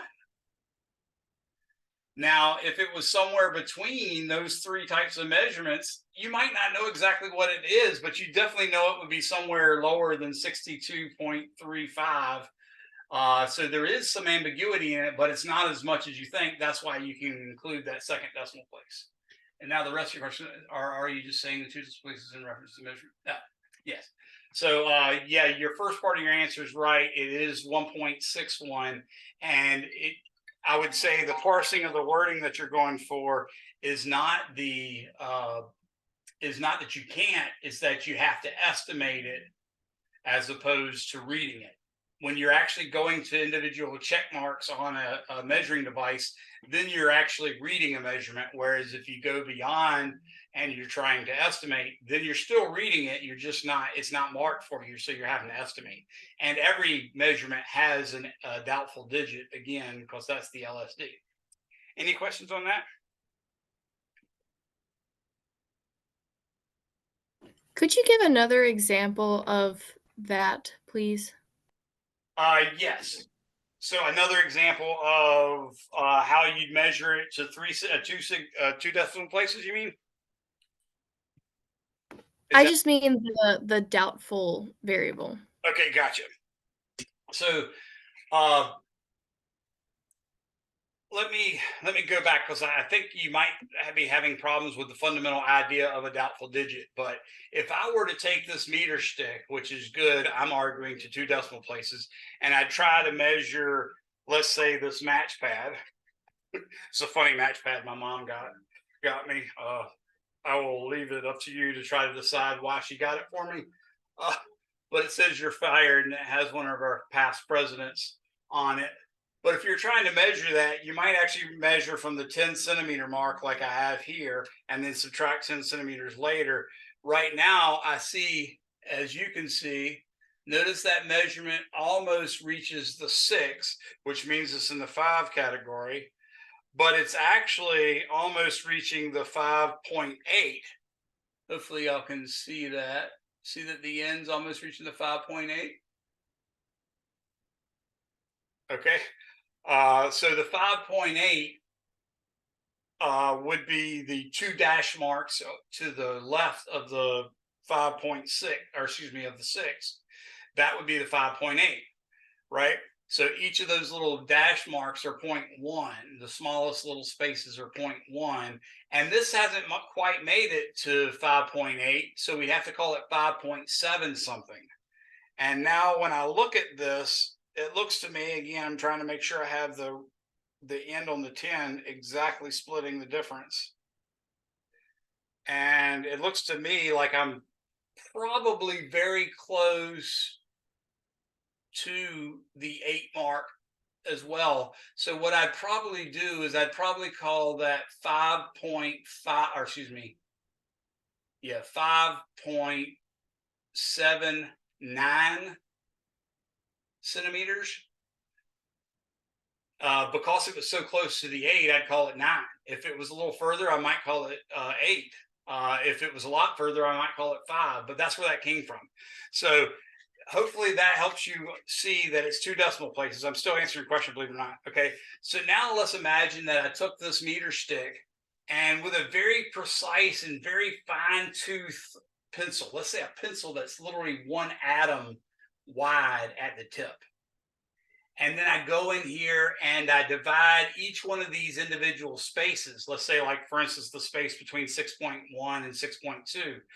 If I divided that up into 10 evenly spaces and marked it with that pencil, and then I came back again and marked each one of those with 10 spaces equally sized in between that, I could keep doing that over and over and over again until I got so small that finally I was about an atom's distance apart from one mark to the next. At that point, what I would realize is, oh crap, that atom is not sitting still. It's doing this little vibrating thing. And not only that, when I put this up against the end of the matchbox that I was measuring, the atoms on the end of the matchbox are vibrating back and forth too. So they're doing all that. So the end becomes quite ambiguous as well. So the measurement of the end becomes quite ambiguous. So what I basically argued here is that, yeah, even if I have the technology to make smaller and smaller equally sized spaces and keep doing that over and over and over, and can use a microscope, for instance, to read it and all that good stuff, eventually I'm going to get to the limits that physics itself puts on the measurement, which is, where do you consider the end of an object when the object's made of atoms and the atoms are all vibrating? Right? Because a good fraction of them will be from here over, a good fraction, a little fraction might be from here over, and a littler fraction might be from here over. So in all those cases, you're always going to have some doubtfulness in that last digit. That doubtfulness might be because of the vibration of the atoms or molecules, or it might just be because you can't measure that clearly. Does that help you better in understanding the doubtful digit? Yeah, it does. It's just the when you were talking about the volt example and you said it would be between 13.45 and 13.54. I was a little confused, but that does help. Okay. So yeah, the 13.4 and the 13.45 and that sort of stuff that I was saying earlier, I'm pulling up to there so I can make sure. Yeah. So what I said was the digital device would read 13.5. You know, there's some error in the last digit because all measurements have error. And what I'm saying by using 13.45, if I know I have to round it to one decimal place, 13.45 rounds to 13.5. And 13.54 also rounds to 13.5. So all of those measurements and all the ones in between all point to the same measurement. If you record it to one decimal place, that measurement is 13.5. So that's why I did that. And normally we say the doubtfulness in a plus or minus. So you'd record 13.5 plus or minus some number. Well, if since it's plus or minus, you try to split the difference. The difference is between 13.45 and 13.54. So I'm going to do 13.54 minus 13.45, and I get 0.09. Now what I would do is divide that by 2, because I want half of that range to be covered by the plus symbol and half of that range to be covered by the minus symbol. And I get 0.045, which rounds to 0.05. So that error in the last digit might be as high as 0.05, or excuse me, 0.5. That's what the range is saying. But probably for it to be worth anything, it's probably more like 0.1 or 0.2. And the very minimum is 0.1, meaning the device can tell the difference between 13.51 and 13.50. It just can't display it. So that's plus or minus 1, which is really pretty unlikely. A much more nice scenario is 13.5 plus or minus 0.2, which would suggest it could be as large as 13.52, but as small as 13.48. So those are the different ways you could actually express what that uncertainty is. Does that make sense to everyone? All right. So, someone posted something. Somebody got yes, and thank you. Okay. I'm just checking on the chat to make sure I hadn't missed anything. So now if you look over at the lab, they talk about significant digits. They talk about the next thing is the best estimate. So what we've decided is when I go to measure this, for instance, this box of matches, I'm sorry this happened to be, I don't bring politics into the class. That's why I'm not telling you why someone would have bought me this, this box of matches. But if I were to take the time to measure this, and then I come back and measure it again later, and maybe even sometime later I measure it again, it's not clear that I would always get exactly the same measurement. I can look at this box and I can see, for instance, the box part of it, at least near the top, see it's a little sticking out in the middle.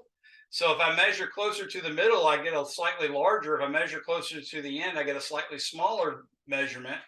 Uh, so what do you do when that happens? Because that really does happen. Not only does it happen because, this is a cardboard box that can bend and stuff like that, but it also happens with things like this little aluminum block, which I've already got loaded up on a vernier caliper. This end from here to here, even though a machinist made this, it's probably quite square, but there still could be maybe a little dent in there or something. And I go to measure one little part and it'd be smaller, or I might even align it crookedly and get a slightly different measurement, or I might not use proper procedure and instead of looking directly over the proper hash mark, I could get some parallax involved and read a 13.56 versus a 13.57 that someone else would read. All of those are reasons to know that if I take one measurement, I get a great deal of confidence from that one measurement. But if I took several, I'd get a lot less confident because I'd realize, oh, wow, it's not exactly 13.57. So what we've discovered is the best way to do measurements is to make multiple measurements. And then the question is, well, if I make multiple measurements, what's the one I use when I go to put it in a formula or to report it to, a publication or something like that if I'm writing a scientific paper? Well, the best estimate for now is really just the average. Okay.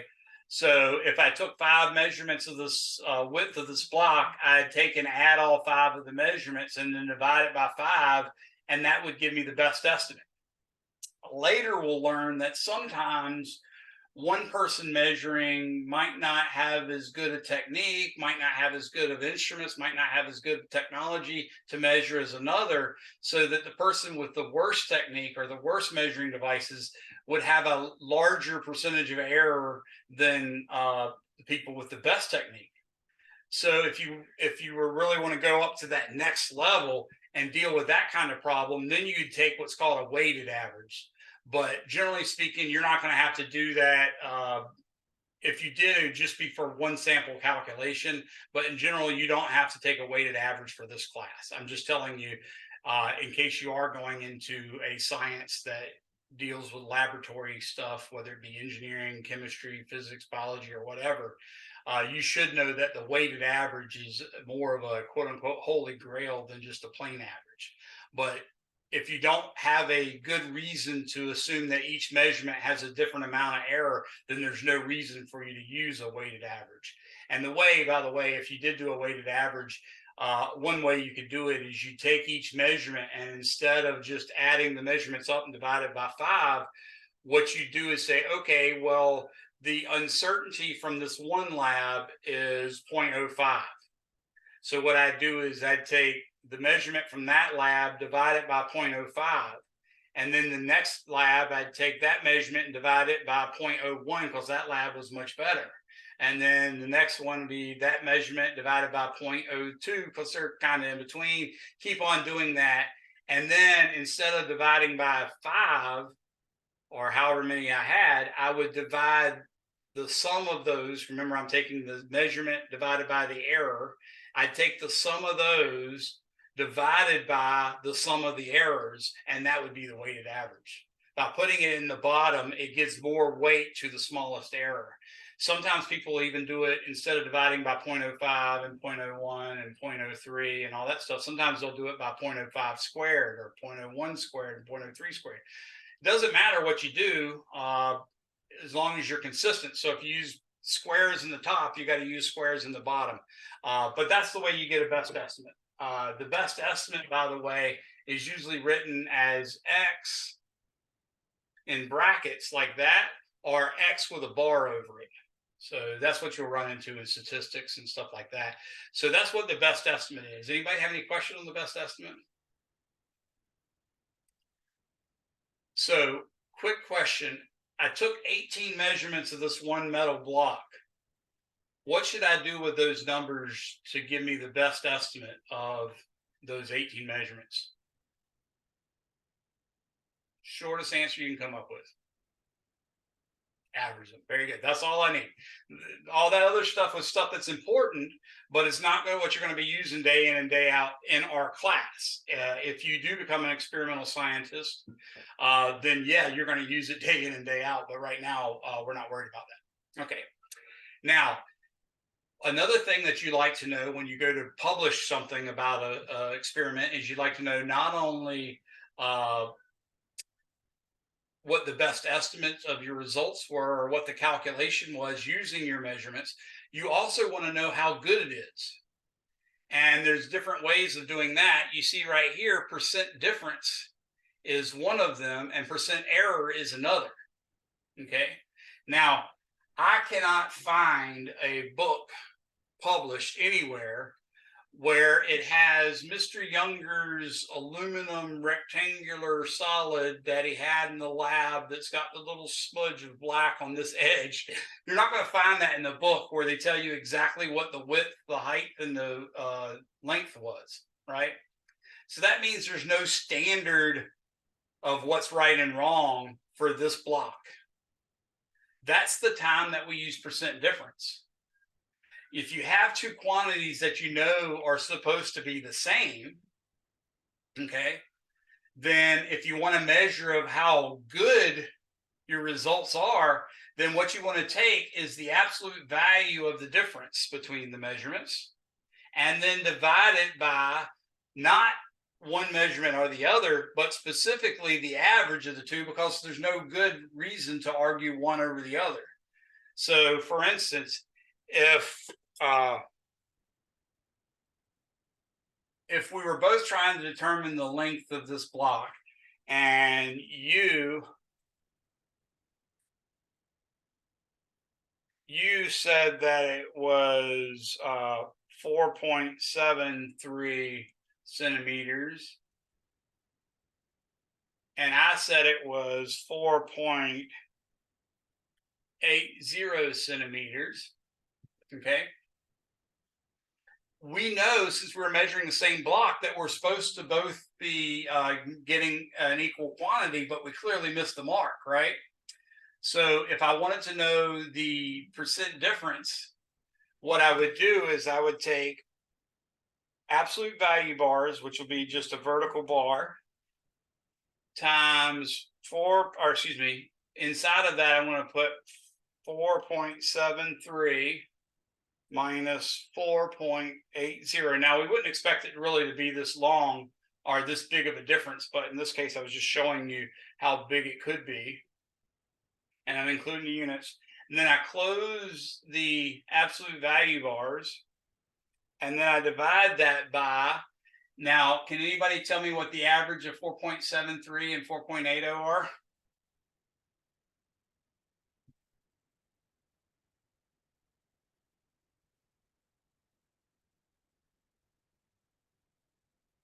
What you do to do the average is you add the two and divide it by 2.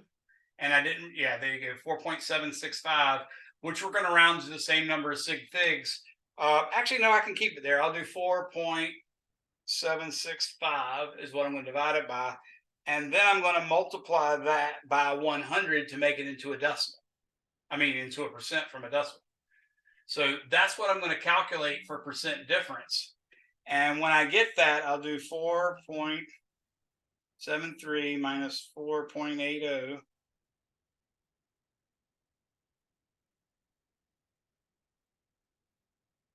And that gives me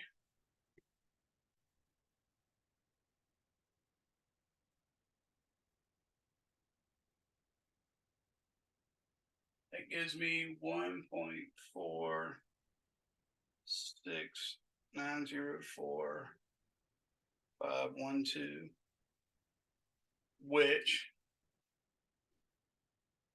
I would call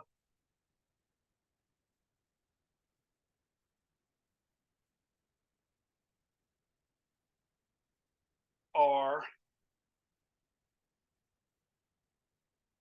So generally speaking, when you report back to me in a lab a percent difference or a percent error, the rule is that you normally just use one sig fig period. No ifs, ands, or but. That's why I wrote back 1%. Okay. Now, the only time that you don't do that, and I'm not going to take off for you doing it or not doing it, is a lot of people realize that, you know, 0.4 in the number 1.4 is 40% of the one. So that's actually a pretty big chunk of the number. So when the number's one and the percent is one, and the next digit would be like a 5 or a 6 or a 7 or 8 or 9, then sometimes they'll use two sig figs, which is why I recorded 1.5% as well. I'm never going to take off for you putting two sig figs for the 1%, nor am I ever going to take off for you only putting one sig fig for the 1%. I could possibly take off if you give me 2.5% or 2.7%. But the main thing is you can always round it to one sig fig and it will work in my class. Okay. Sig fig rules gave me something entirely different. Notice when I subtracted 4.73 minus 4.80, I got 0.07. That left me with one sig fig. And then I divided by, I typed that wrong. It was supposed to be 4.765, but I did use the right calculation, by the way. When I divided by 4.765, that had at least three sig figs, because I took it from the average of two 3 sig fig numbers. So one sig fig divided by 3 sig figs just gives you one sig fig. So there's another reason to have rounded it to one sig fig. Does that make sense? In other words, the sig fig rules determined in this case that it would have had to been one sig fig anyways. But we don't pay too much attention to that. I just wanted to remind you of that. And that's the tricky part when dealing with sig figs. If you have an addition or subtraction, you can lose a lot of sig figs by doing subtraction. All right, so that's percent difference. And we use that when there's no standard. Now, if on the other hand, I was measuring the acceleration of gravity, and you got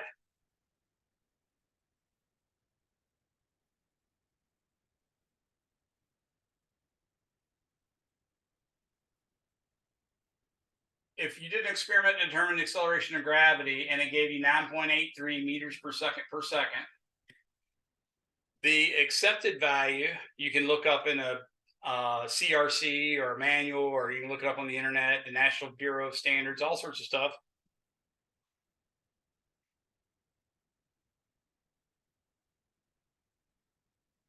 That would be the accepted value. Now, in this case, you would use percent error.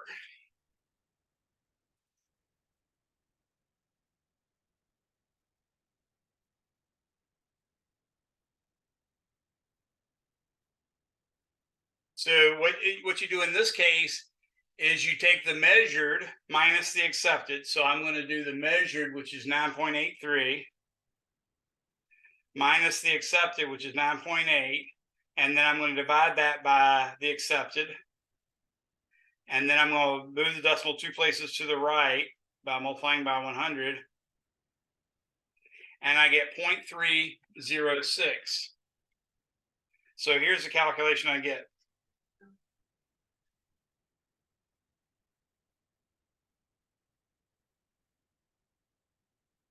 Notice I'm using the parentheses here, not a absolute value bar.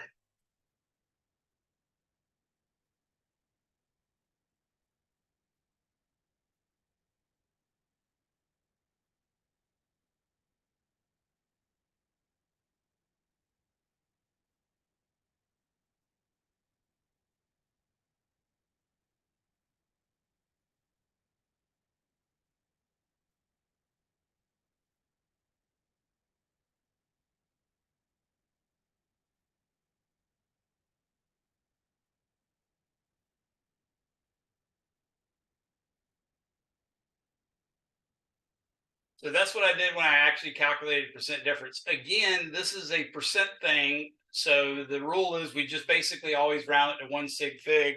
So I'd call this 0.3%. Does that make sense to everyone? Sig fig rules, by the way, on this one, that would actually require you to only use one sig fig as well. So again, the sig fig rules would be okay. But the main thing is percent difference and percent error, you should record to only one sig fig. I told you you can, in the case of 1%, and record two, but you're really only supposed to do that if it's 1.5, 1.6, 1.7, 1.8, or 1.9. But I'm not going to take off for you not doing it or for you doing it. All right, so that's about it for all the stuff. I am currently going to allow you guys to do this. If you look here, it says estimating pi.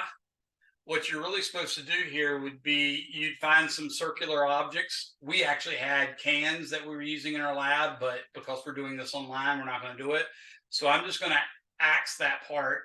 But I can give you extra credit if you can find a way to do it. Now, to do it, what you'd need is something like a cup where you know the top is round, and you'd need a ruler to measure in centimeters. And what you'd want to measure is the diameter and the distance around. So what would be ideal is you take a little strip of paper, right? Maybe a narrow piece of paper long enough to go completely around that circle. And then you mark where the two ends come together, or where one end meets the middle or some part of the other one. And then you lay that out and measure that in centimeters. And if you take the circumference and divide it by the diameter, you should get pi, because the circumference is equal to pi times the diameter. So that's a good thing to do. I'm not requiring you to do it, but I'll probably give you extra credit if you can find those things to do it. What they want to do is 5 different cylindrical objects. So you can use soup cans, you can use stainless steel cups, you can use brewmate cups, you can evidently the Stanley cups are real expensive right now, so y'all can go and buy you a $95 Stanley cup and do that if you want. Doesn't matter. If you have a mirror, like I see one of our students here has a mirror in her in the background of her scene that looks like a round mirror. It might be an oval mirror, in which case it won't work very well. But if you can find 5 different objects to do, then you can do the estimating pi part. You're going to do this on your own after I let you go, and just have it turned in by next time. Here's another part you can do. What you want to do is measure somewhere up a wall or something a distance of 2 meters. Now, I want to let you know that a meter is essentially about 39¼ inches. Okay, so if you have an actual yardstick or something like that, you could use that. But mainly, you just need to be able to convert between inches and meters. And if you even have an inch meter stick, that's fine. You can measure up in inches and then mark off or put a piece of tape on the part of the wall exactly at the 2 meter mark. And what you're going to do is hold like a golf ball or something that's not going to get destroyed and something that's not going to destroy something. You hold it such that the bottom of this object is right in line with that 2 meter mark, and you drop it. And the ideal scenario is your lab partner is using a stopwatch to start it when you drop it, and then to stop it when they hear it hit the ground. And when you do that, if the measurement doesn't come between 0.6 and 0.7 seconds, then you just throw that measurement away. And you keep doing it until you can get 5 of those measurements between 0.6 and 0.7. That literally means you can have 0.60 seconds, 0.61 seconds, 0.62, 0.63, 0.64, 0.65, 66, 67, 68, 69, and 0.70. Only those measurements are allowed. But once you get 5 of those, then you can do the rest of this. That, again, is another extra credit one, because you don't necessarily have, I mean, you can use a stopwatch on your clock, but you don't necessarily have a golf ball. You don't necessarily have a lab partner with you at your place that you're living or whatever. So you can do it if you want. The main thing that I'm really shooting for is the mass balance right here. And I'm also going to shoot for measurements of the density of these aluminum pieces. So I have, actually, looking at this, I think I might not do this. Yeah. So you can't do the oscillation of spring. I doubt any of you have a spring that would work appropriately, so you're not going to do that. The mass balance is kind of neat. Basically, we have these 100-gram masses that are little plates, and they're beat all the crap. Some of them are rusty. Some of them got chewing gum on them, pin marks, the paint's chipping off, all sorts of crap, and they really look bad. I'll show you a video with it or whatever.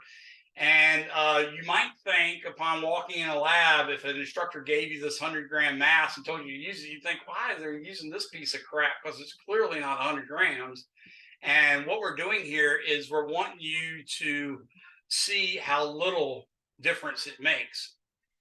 So what they want you to do is you take a pair of 100-gram masses and you stick them together, and then you weigh them with a really precise measuring device. Specifically electronic balance. I actually have that data for you already, and you'd measure it and record it, and then you take two other beat up 100-gram masses and measure them, and what you're going to do is try to figure out what's the percent difference between them. And what you'll see, it's a very, very small percent difference, so you can hopefully feel somewhat justified in using crappy looking masses in your chemistry and physics and biology class. That's what the mass balance is about. Anybody have any questions on that part? All right, so let me explain what you're going to do. I might even add another table or get you to add another. Remember, this is a Word document, so you can, once you download it, you can add things to it as you wish.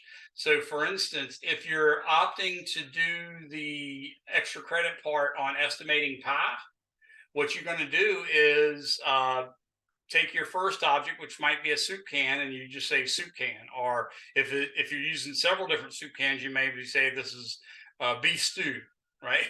So you put that there. You put the circumference here in centimeters. You put the diameter here in centimeters.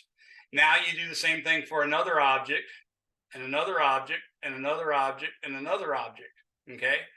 Now you're going to take the second table, and to fill it out, what you're going to do is take the circumference and divide it by the diameter, and you should get something fairly close to pi. Now you have to use your significant digit rules, but the main thing is when you divide this circumference by this diameter, use the appropriate significant digit rules and put your answer right here for the beef stew. When you do this one, put your right answer for the second can right here, for the third thing here, for the fourth thing here, for the fifth thing here. And don't worry about this part. I might actually get you guys, I might get you all to send it to me. In fact, yeah, if enough of you do this, I'll get you all to send it to me, and then I'll send it out so y'all can fill that out later. But what you're going to do is take the best estimate for pi, which would be obviously the average of all of the ones that you have from all the groups. That would go here. But if we don't get all the groups, it'd just be the best estimate based on your 5 measurements. You're going to take the mean and put it right here. And then you're going to do a percent error, because we know what pi is. Pi is 3.14159. So you can put it there. And then, as always, you're supposed to have a sample calculation for every type of calculation you did, but only one for each type of calculation. So for instance, when you took this pi value, you had to get it from dividing a circumference by a diameter. So over here, you should show one calculation saying pi is equal to circumference over diameter equals, and then you put in your circumference in centimeters divided by your diameter in centimeters, and then you hit equals and put the result in. That's a sample calculation. You put it right here. I don't want you wasting any time basically editing an equation editor in Word with that, because it's fun, it's neat, and it makes it look really nice, but that's not the important thing for this course. You're welcome to do it, but it's a amount of time that I don't require of you. So what you can do is do the calculation handwritten, and then take a photograph of it, email the photograph to yourself, or maybe use on your phone a thing that turns a PDF, a photograph into a PDF. That's what I use, and email that to yourself, and then insert that into this document, or insert it as a pic in this document, okay? And you'll have it right here. That's one calculation you did.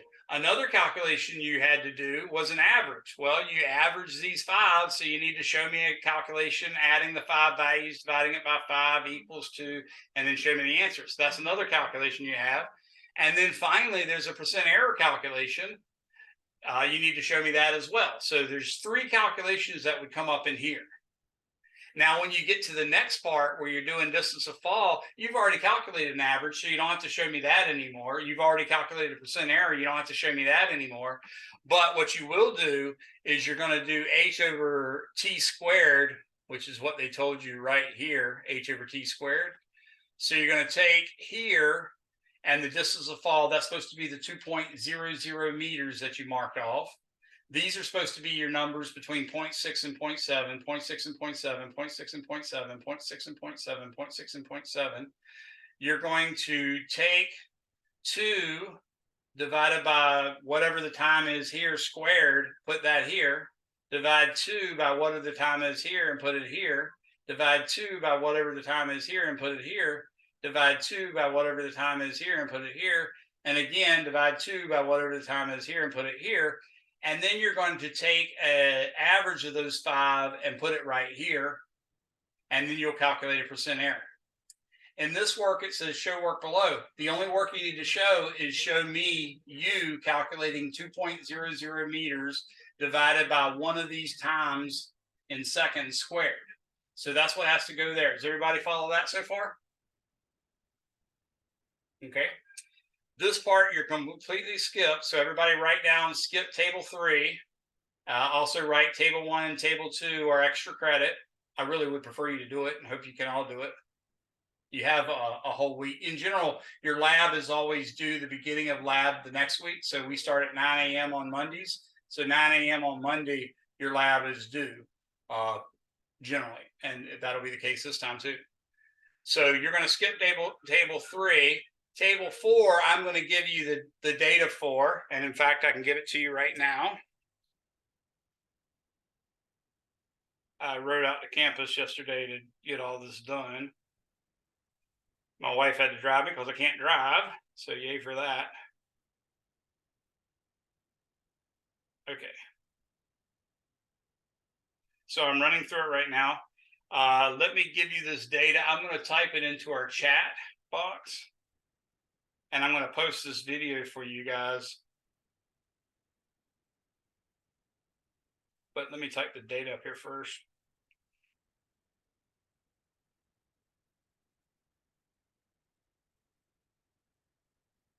One 197.58.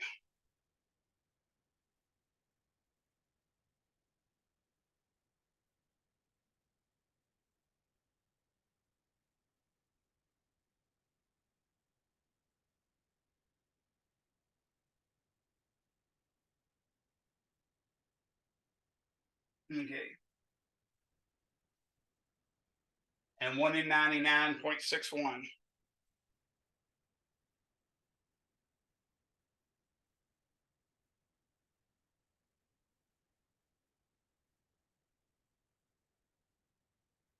Okay, everybody got that data there?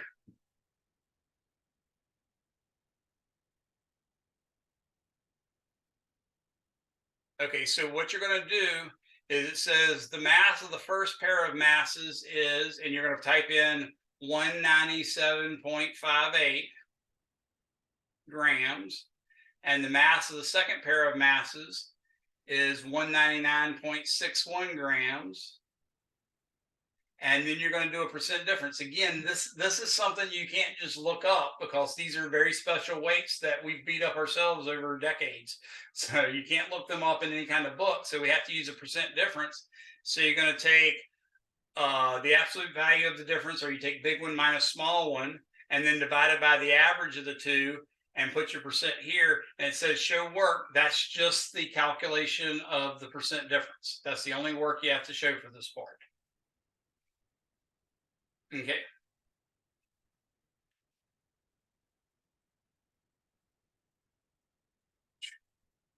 Now I'm going to add one other part. So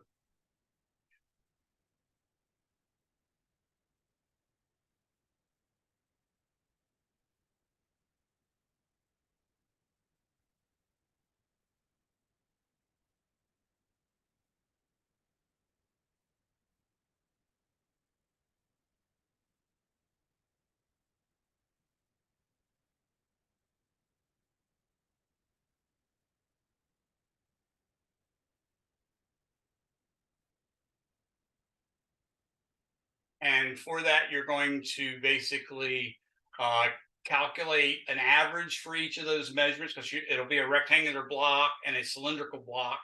And you will have a length, width, and height. There's no standard definition of which one's length, which one's width, and which one's height, by the way. And you'll have the cylindrical one, which will have a height and a diameter, okay?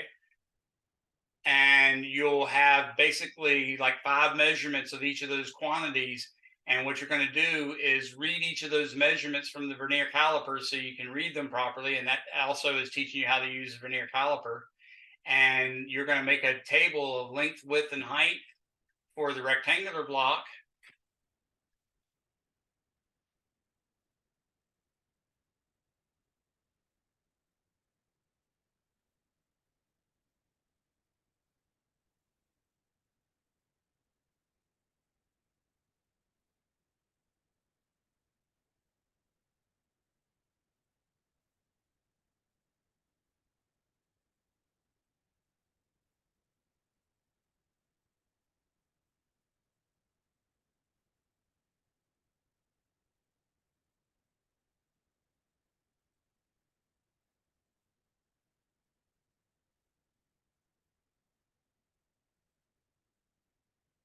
We're almost finished, everybody. I know it's tiresome. Hold on.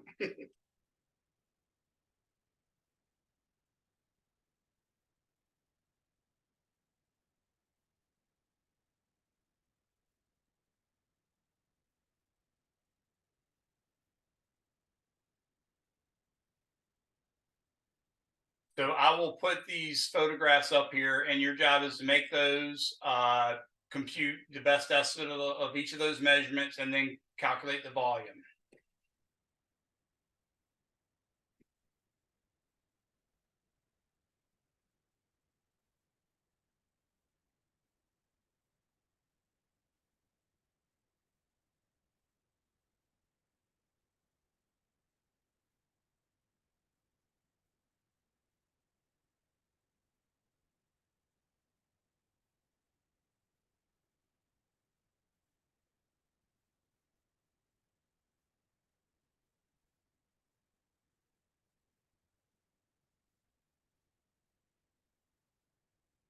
Okay, everybody see that?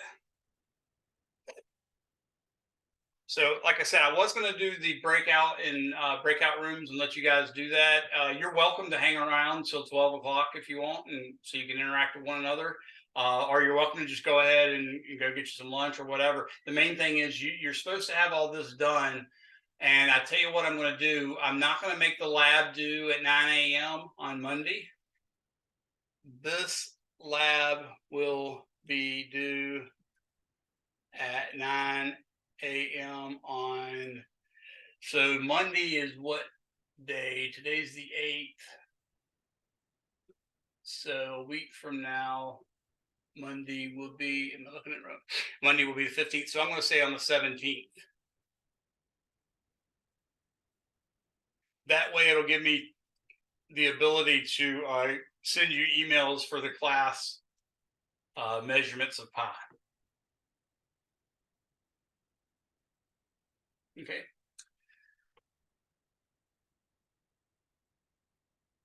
So what you will turn in, does everybody follow that? It's not due at 9 a.m. on Monday like it normally will be.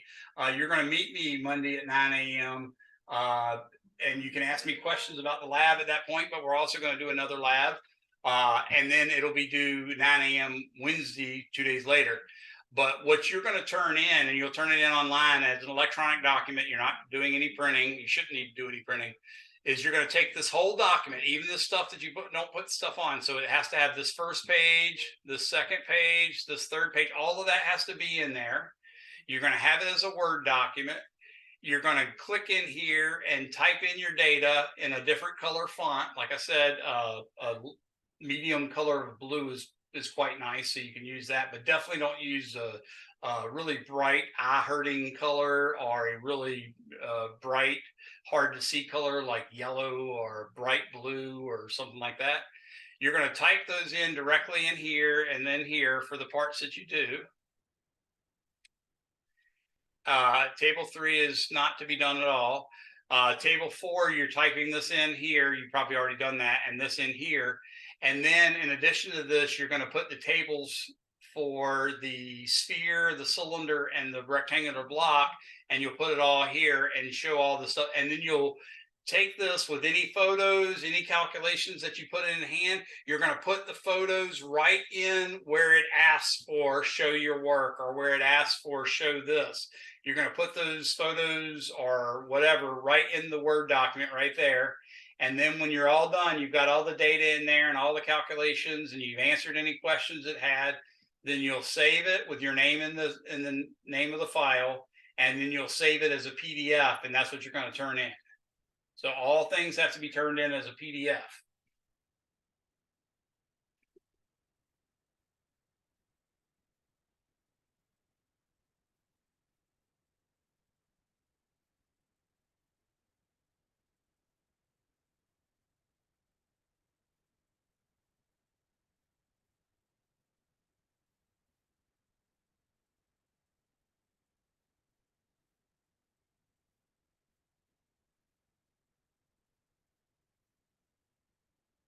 I just said that.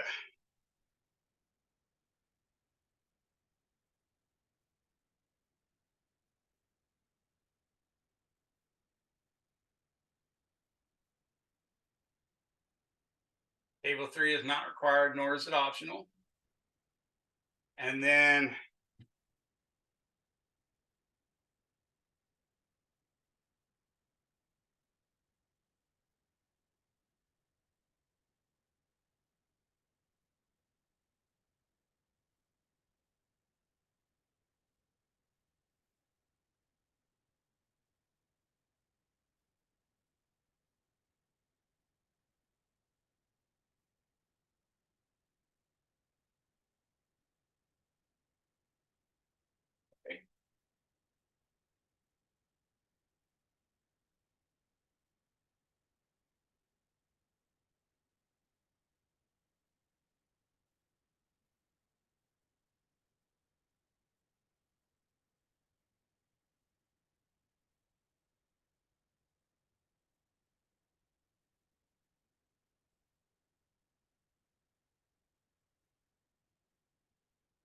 typing some more information here.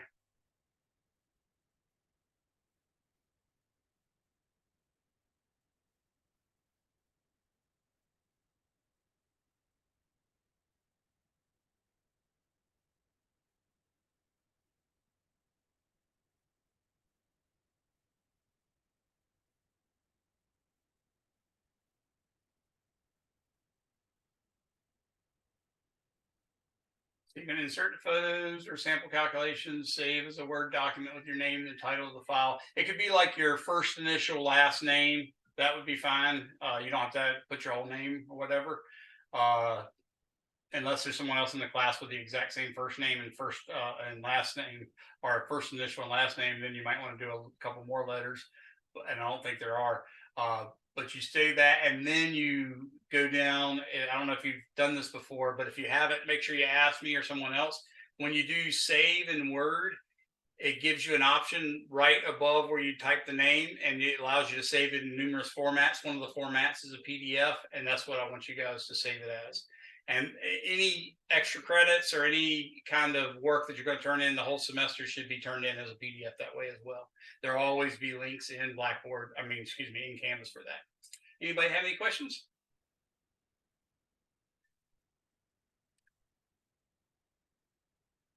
All right, well, you guys are free to go now for lab. If anybody, yes, this is solo. I was going to do groups before, but I took so long, I decided I'd just let you guys do it on your own.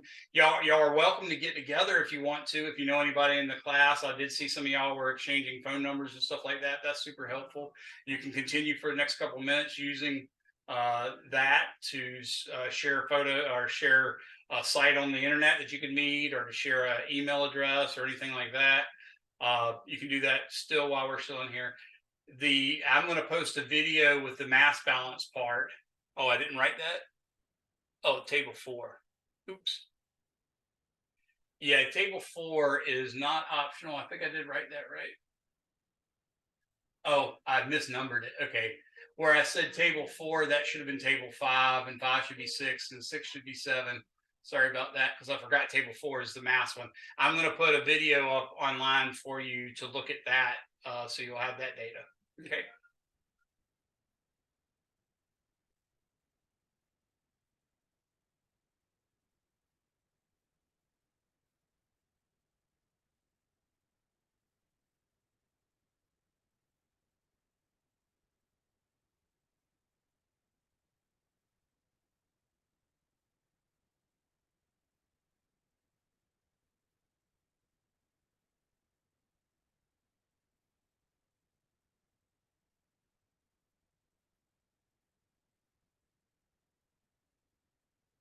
Okay. Anybody have any questions? I will be back on at noon for our lecture, and we're covering chapter 1 to some extent, and that's it.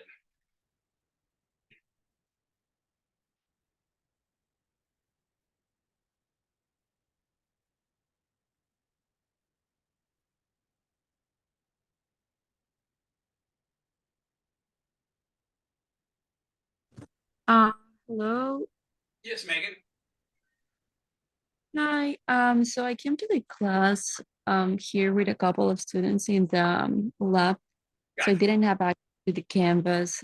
I know that the class is really full right now, but I tried to pre-enroll. I couldn't because I had tuition payments. So I'm trying to fix that this week. But before I continue to attend the class, I wanted to ask for permission from you if I can have I think it's called an override, because I know that your class is full, so I don't know if you're able to take another student. Yes. So the way it works out is I can generally override it if you've been bumped out, because that's a thing like that. That's fine. We will probably have a couple students drop, so it won't be a problem even if we're overfull right now. Not only that, as far as lab goes, some of my students are wanting to attend a different lab as opposed to my lab, and I allow that as long as I approve it and the other instructor approves it. Okay, so am I allowed to? Right now, I'm trying to fix a tuition over this week or the next one. I'm not sure if I have to fix that with the business office, but for now, is it okay with you if I can get into the Zoom class and access to the homework code so I can be okay with all of that? Yes, and if you, well, I will work with you as best I can to make sure you can get that immediately. And I would like you to go ahead and attend whether you're enrolled or not, just because it might take a few days and I don't want you to miss anything. The good news is, because of my surgery, I have to do everything via Zoom right now for at least Yeah. this week, possibly next week too. So all of it will be recorded. You won't miss anything. Okay, nice, nice, nice. All right, but I know that the homework is supposed to be done every week, right? So Right. It I'm should not. be done by Saturday, Sunday at 11:59 p.m. All right. Okay, well, thank you. That one, by the way, Megan, that one might be the hard one for me to get you into. So if you have problems with that, this is a case where I would actually give you the extension. In other words, I spent a lot of time telling the students that if you turn in your homework late, you're going to get points taken off. If the problem is you literally can't get in because you're not registered, then I have to do that. So I will give you that break, but I can't give it to other people, the people that are actually enrolled in the class.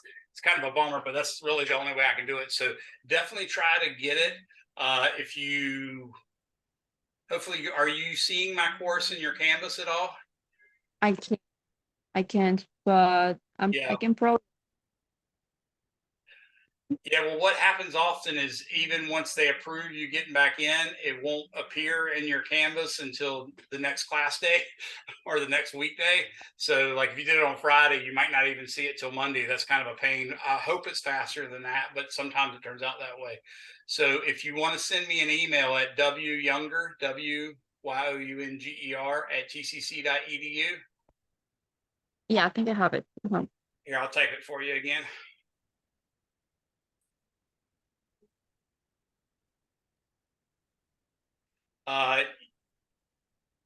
Email me using your TCC email account. Okay. and that way I can at least send you the information to get to the Zoom meetings. Okay, all right. Probably didn't receive an email on the Zoom meetings or anything like that, so I got to send you those invitations. So for the lecture is gonna be the same thing, right? Yeah, at 12 we'll have the same thing, but Okay. it's a different Zoom connection. Okay. All right. I'm gonna email you now then. Yeah, do that, and I'll go ahead and send it to you. For the homework for lecture, how is it gonna be? There's a My Lab and Mastering that Pearson made. In there, you can purchase access to it if you don't already have it, but you can also purchase an ebook, and that's the cheapest way to go. And there will be at least one chapter homework called Chapter 1 homework. There will also be at least one Chapter 1 concepts, but sometimes there's a Chapter 1 Part 2 problems as well. That's basically where all those are. Everything else is done through Canvas, but the homeworks and conceptual homeworks are done through My Lab and Mastering. So all of the homeworks are on the link that you give us. Okay. All right.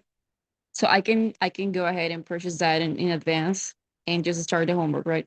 Yes.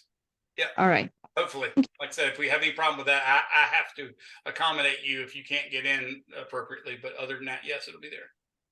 All right. Thank you. Well, thank you very much. Have a great day. No problem, Megan. No, it's fine. Thank you. And I hope you get better with this. You too. Thank you. Bye-bye. Anybody else have anything? Still got about 40 minutes for a lecture, so you guys, of course, are free to go. Anybody have any questions? I have a question. Go ahead, Jude. Okay, so earlier you said that you'll add a part where we will look at photos, and that will be for table 5, 6, and 7, right? Yeah, there's going to be a part in module 1 with the lab stuff. There'll be a section in module 1 for week 1 where it says lab accoutrements, and you'll have the lab write up that's up there now, but you'll also have these photos and a video. All right. I didn't know if it was being like applied to the current Word document or it was going to be put in Canvas. That's all. Thank you. Oh, gotcha. Yeah, it'll be in Canvas on that week 1 module. All right. Thanks. Good question. Anybody else? This class is one of the more rigorous classes that we have at TCC, but it's a good class. And hopefully, last I checked anyway, students are giving me pretty good recommendations. Mainly not because my class is easy. It's definitely not that. It's more because I work really hard to help you guys, and I'm going to do that always because, I love my students and I want you to figure out stuff. So hopefully that'll work out for you. And if you do get freaked out and scared and think you need to drop, contact me first. I hopefully will talk you out of it. There's rarely an instance where I try not to talk you out of it, and you'll do well. You'll be much better off for having completed this course. I have a question. Yes. Do you have like a syllabus document? Because I don't see one in Yes. the So Canvas. you came in a little late, so you missed it. What I was telling them is I had a surgery, so I'm having some difficulties getting everything up on time. But hopefully by today at 11:59 p.m. tonight, that will be posted. I will definitely email you guys when it has been posted, though. Oh, okay. Thank you. Sorry, Thwan. And thank you. Anyone else? All right, I'm getting ready to do my Forrest Gump. Bye. See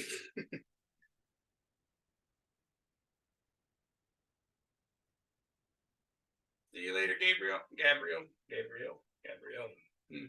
Got it. Not sure the contact's on there, but see you later. Anybody else? Zach or Thwan already asked me a question. Thwan's gone. All right. Have a good one, everybody. Bye-bye.